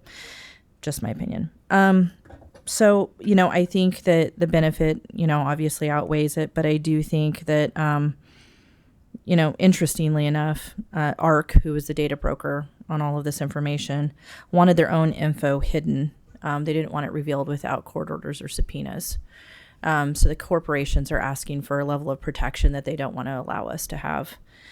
And so, yeah, I'm on the same page with this. Obviously, I think, I had a conversation with Councilmember Fernandez about this because I was kind of going back and forth. And I said, these corporations have their fingers deep in it in all these different directions. But I thought you brought up something that was really the salient point, and that is they may be selling our data and that kind of thing, but Avalo actually has a direct hand in physically transporting these human beings. And I would argue one thing, Councilmember Fernandez, you can quote scripture to me because I do it to you all the time. Thank you for supporting my Christianity. I appreciate it. But I would argue actually when they say that it may be legal but not moral, I would say that it's not legal. There's plenty of rulings over time that show what our constitutional standard is on habeas corpus and other things, that you do have this right to petition, to redress if you believe that you've been detained unlawfully. And I think that it's important to acknowledge that that is not happening. And that is a violation of our Constitution, in my opinion, and in the opinion of many rulings prior to this time. And further, while I'm on my soapbox, the other thing about this is you have people who now have valid green cards. They had valid green cards, and those are being removed, not because they committed a crime or anything else, but they are being stripped. How does that happen? How is that happening? And it's not lost on me. Obviously, my name is Contreras. It doesn't matter how I look. The rest of my family does not look like me. And that's not my name by marriage. It's my name by heritage. And I have the benefit of some protection here, but other members of my family do not. And they have the misfortune of being down in Arizona and closer to the border. So,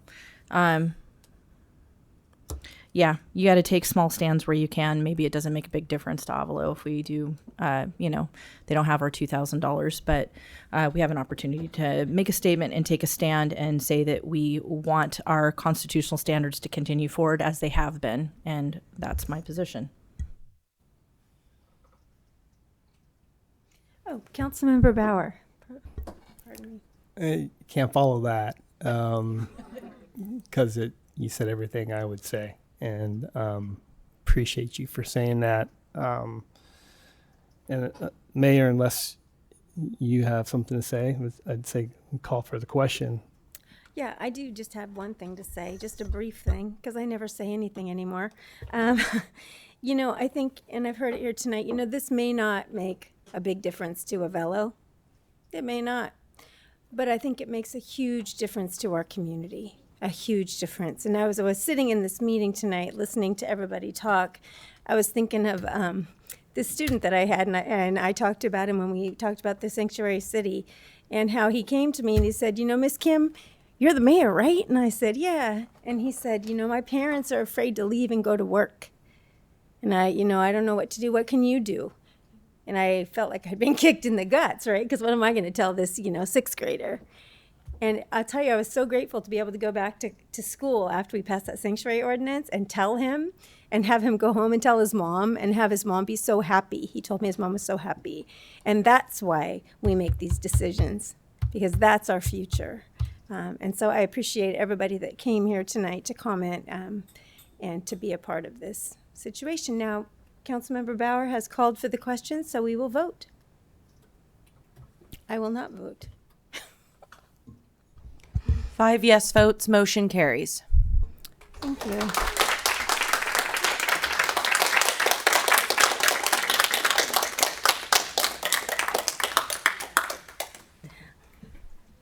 Being here, we do have one more item on the agenda, and we have 4 minutes till we need to extend the meeting. So if I could get a motion to do so.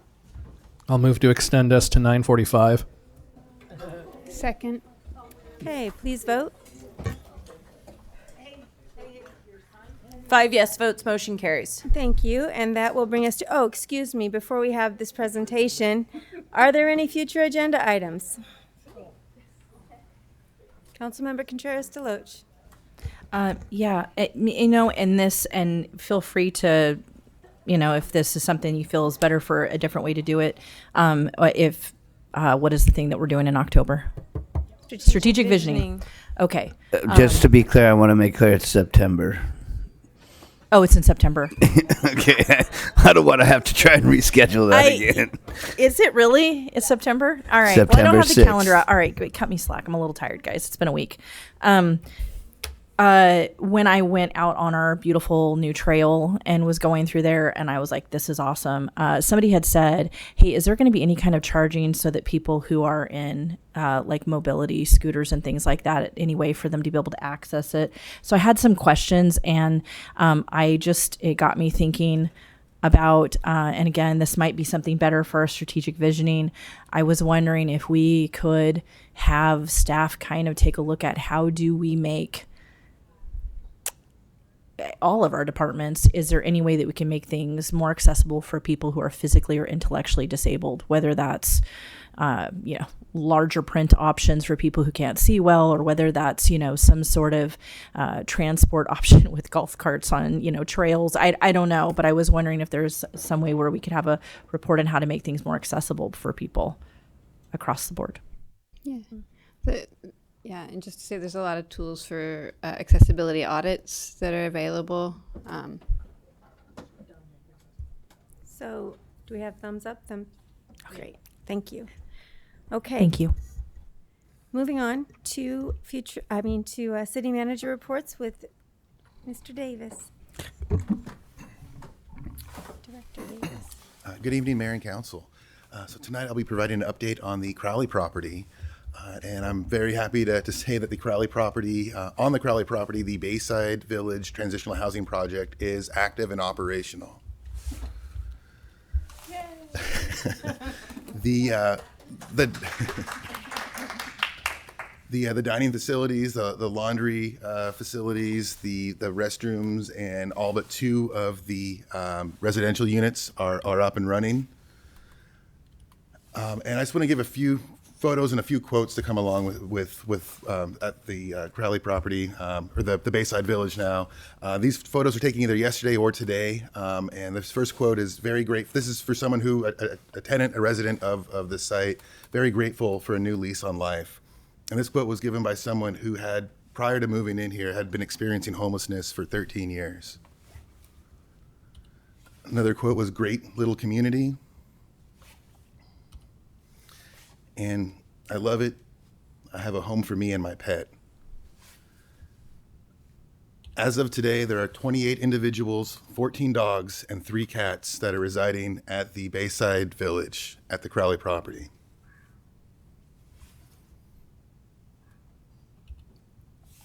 "Happy to be inside" was another quote. Some of the dogs are large, some of them are smaller. There are folks that have 1, 2, and even 3 dogs that are residing at the Bayside Village. Many of the tenants there have, and the most common answer to how long have you been experiencing homelessness prior was 10 to 15 years. Later this week, someone will be moving in that has been experiencing homelessness for 35 years. A great stepping stone was how one resident described the property and the project. And a great new part of my life, waiting to see what's next. And what is next are going to be enhanced programs and services delivered directly on site and at our Uplift Eureka's Community Resource Center. We have a great partnership with the Betty Quan Chin Homeless Foundation, which is providing a lot of the site management and some of the supportive services. Within the city, the Uplift Eureka and care teams will be providing some on-site innovative programming to really focus on the current and present needs of the folks there that are on site. And multiple community partners have already signed on to be a part of this delivery team. This project has taken quite some time, and it's changed significantly over the years, but it's open. The goal is to continue moving folks in this week, and by the end of next week to be at full capacity, having at least 38 folks on site. And additional dogs and additional pets. This is an ultra low barrier facility. Their pets are welcome, up to 3 per unit. And we are strictly following the Housing First principles, our COC's written standards, and best practices on this site. I'd have to say there's so many people made this project possible. Just going back years. The permitting process to get things going was monumental. A lot of folks had their kind of in one way or another contributed to this project, and we had folks from at least 4 different departments directly contribute to this. I'd have to say though, I just want to do a huge shout out right now for our chief building official, Brendan Riley. Without his help, I don't think this project would be there would be folks residing there today. He really has streamlined this and made this possible, stepped in when this project was about 40% complete and really just made it happen. And I just really appreciated all his efforts on top of his full-time job with the city, being able to do this. And so I can't thank him enough for all of his efforts. I wanted to invite him to be here today. He's currently out of town.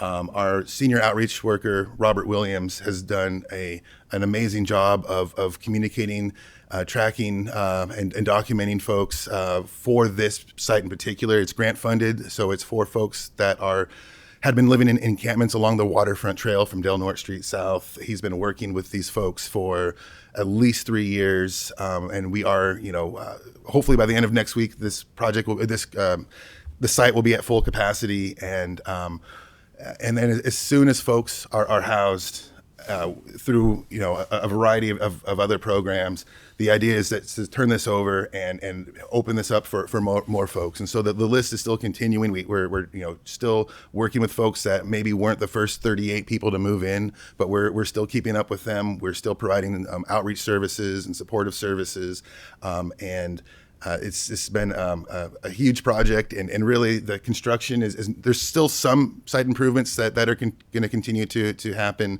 but now really it shifts from a construction project to a services project and a program, and this is something that our entire team is really looking forward to, is having the opportunity to provide direct services to really some of the folks that really need it the most out of this community.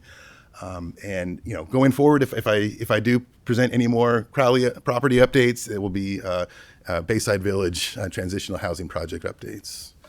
And I guess I'll say one more thing. Outside of the city too, several organizations made this happen. I know that the county's Department of Health and Human Services really helped out with this from early on and throughout the project. And many organizations. Derek Glavich with the CR's construction technology class had his crew down there, met multiple times. Folks from Mercer Fraser and Pacific Builders helped out. All the contractors that had worked on this. This really was a community effort to make this a reality. And I know it's taken several years, but it's a reality today. And I know the folks on site are extremely grateful. And I just want to add, he's extremely humble, but more awkward than humble. But it wouldn't have happened without Jeff Davis as well. Jeff Davis, not only from the administrative standpoint, but definitely from the boots on the ground, and him and Brendan Riley have spent an inordinate amount of time outside of work. They're both salaried employees and have spent a significant amount of time to make this happen. So I really appreciate it. Thank you, Jeff. So can we ask a few questions? So I just have 3 for now. Are there any kids living there? Currently, there are no children living on site, but there are several that are visiting. So there may be parents that are maybe looking for custody, or parents that don't have full custody. I was down there today, and I was there for a short time today, but saw over, I think, 4 kids show up today. So yeah, there are children on site, but they're currently none that reside there. We do have a family with adult children, do we not? There's one family that's going to be moving in, but they are adult children, yes. I'm glad to hear that. Families moving in. And then, is it still transitional rent? So do they still pay a small portion of rent there to kind of get a rental history? Yeah, so they do sign a lease, so they have renters' rights and responsibilities. The rent is pretty low. If they aren't able to pay that rent, the Betty Kwan Chin Foundation received quite a bit of donations and have been doing a lot of fundraisers. Their rent will be paid. There's like a scholarship or sponsorship program. So if they aren't able to pay, the scholarship program will pay for that. If folks are willing to pay, or if they are able to pay, once they leave that site, hopefully to permanent housing, every penny that they paid at rent, they will be getting back. And so they'll have that to pay for a deposit for moving expenses, and then in addition to accruing the rental history. Great. And then lastly, I heard you say, and I've heard this, so the priority was people that were living on the trail, but I've noticed too that there's a portion of, I know it's hard to notice, but there is a portion on, it's not Second and A, but right across from Free Meal on the corner there, where people have kind of, they're not there anymore. Now, were those people that had lived on the trail before and that are now being housed down there? Yeah, so I know of at least 8 individuals that when it was getting close, because this was,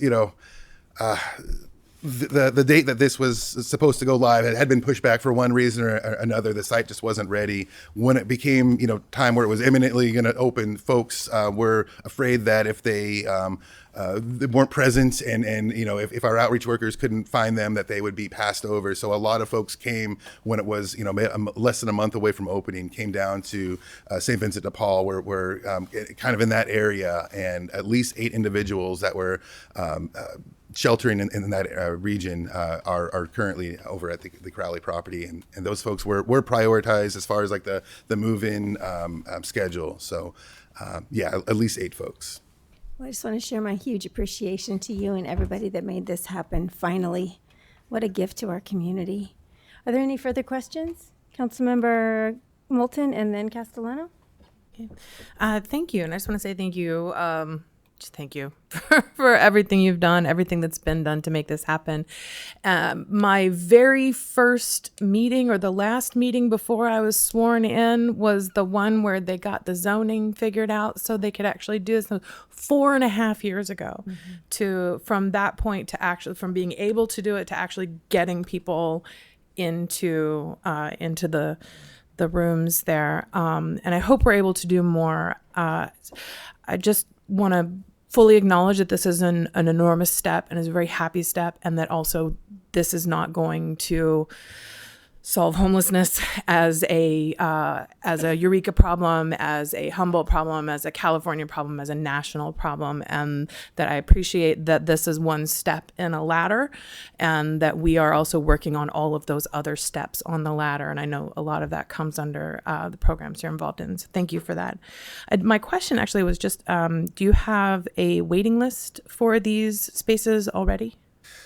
Yes. Our outreach workers are constantly out in the community, and they do have a wait list. I don't know. It might be in the 30s. There's quite a few folks that are still out.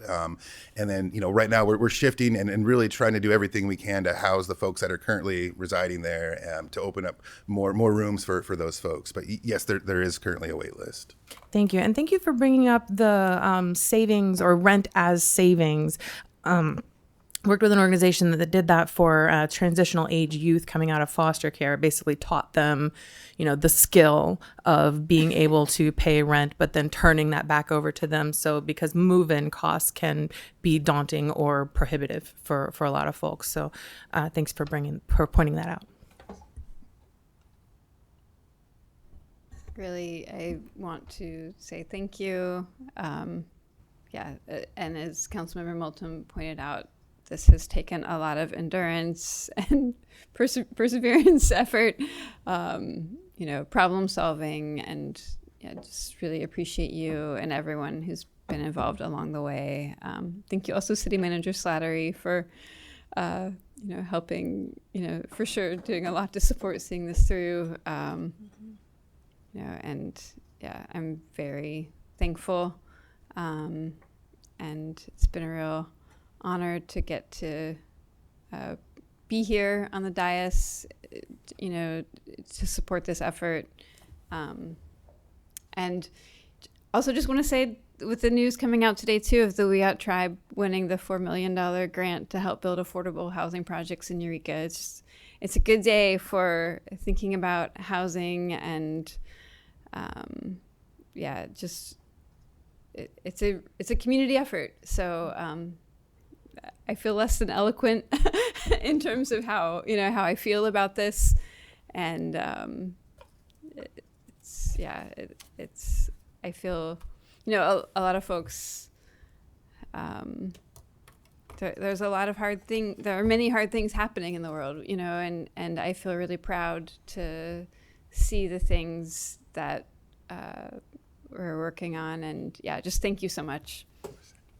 Councilmember Bauer. Yeah, I don't have any questions, just to thank you. I know there's been a lot of, like the wrong bolts showed up for the walls, and there's been so many things that have slowed this down beyond our control. But I think probably there isn't any staff in Eureka that haven't somehow been involved in this, and I plan on giving Riley a hug and everybody else that was involved, because what a lift. And we've been talking about this for 4 years, right? So, but I know you've spearheaded it, and you're so generous in your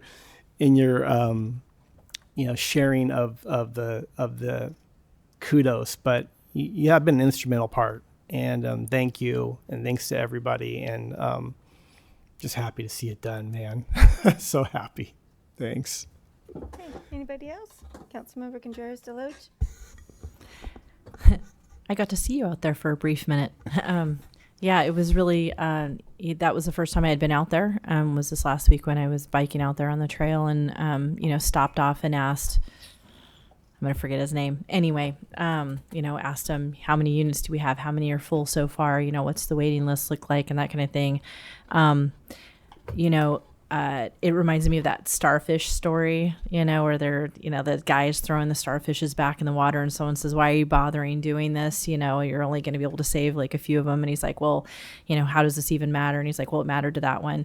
I know we still have a lot of people that we need to help, but it matters to them. Like, we're getting to see the pictures. Thanks for bringing these pictures. It's cute to, see them, to get to see their happy animals and stuff like that too. And I know it's a slog. Everything in the government is a slog and takes forever, and every imaginable thing that can go wrong does. It seems like it's Murphy's Law always.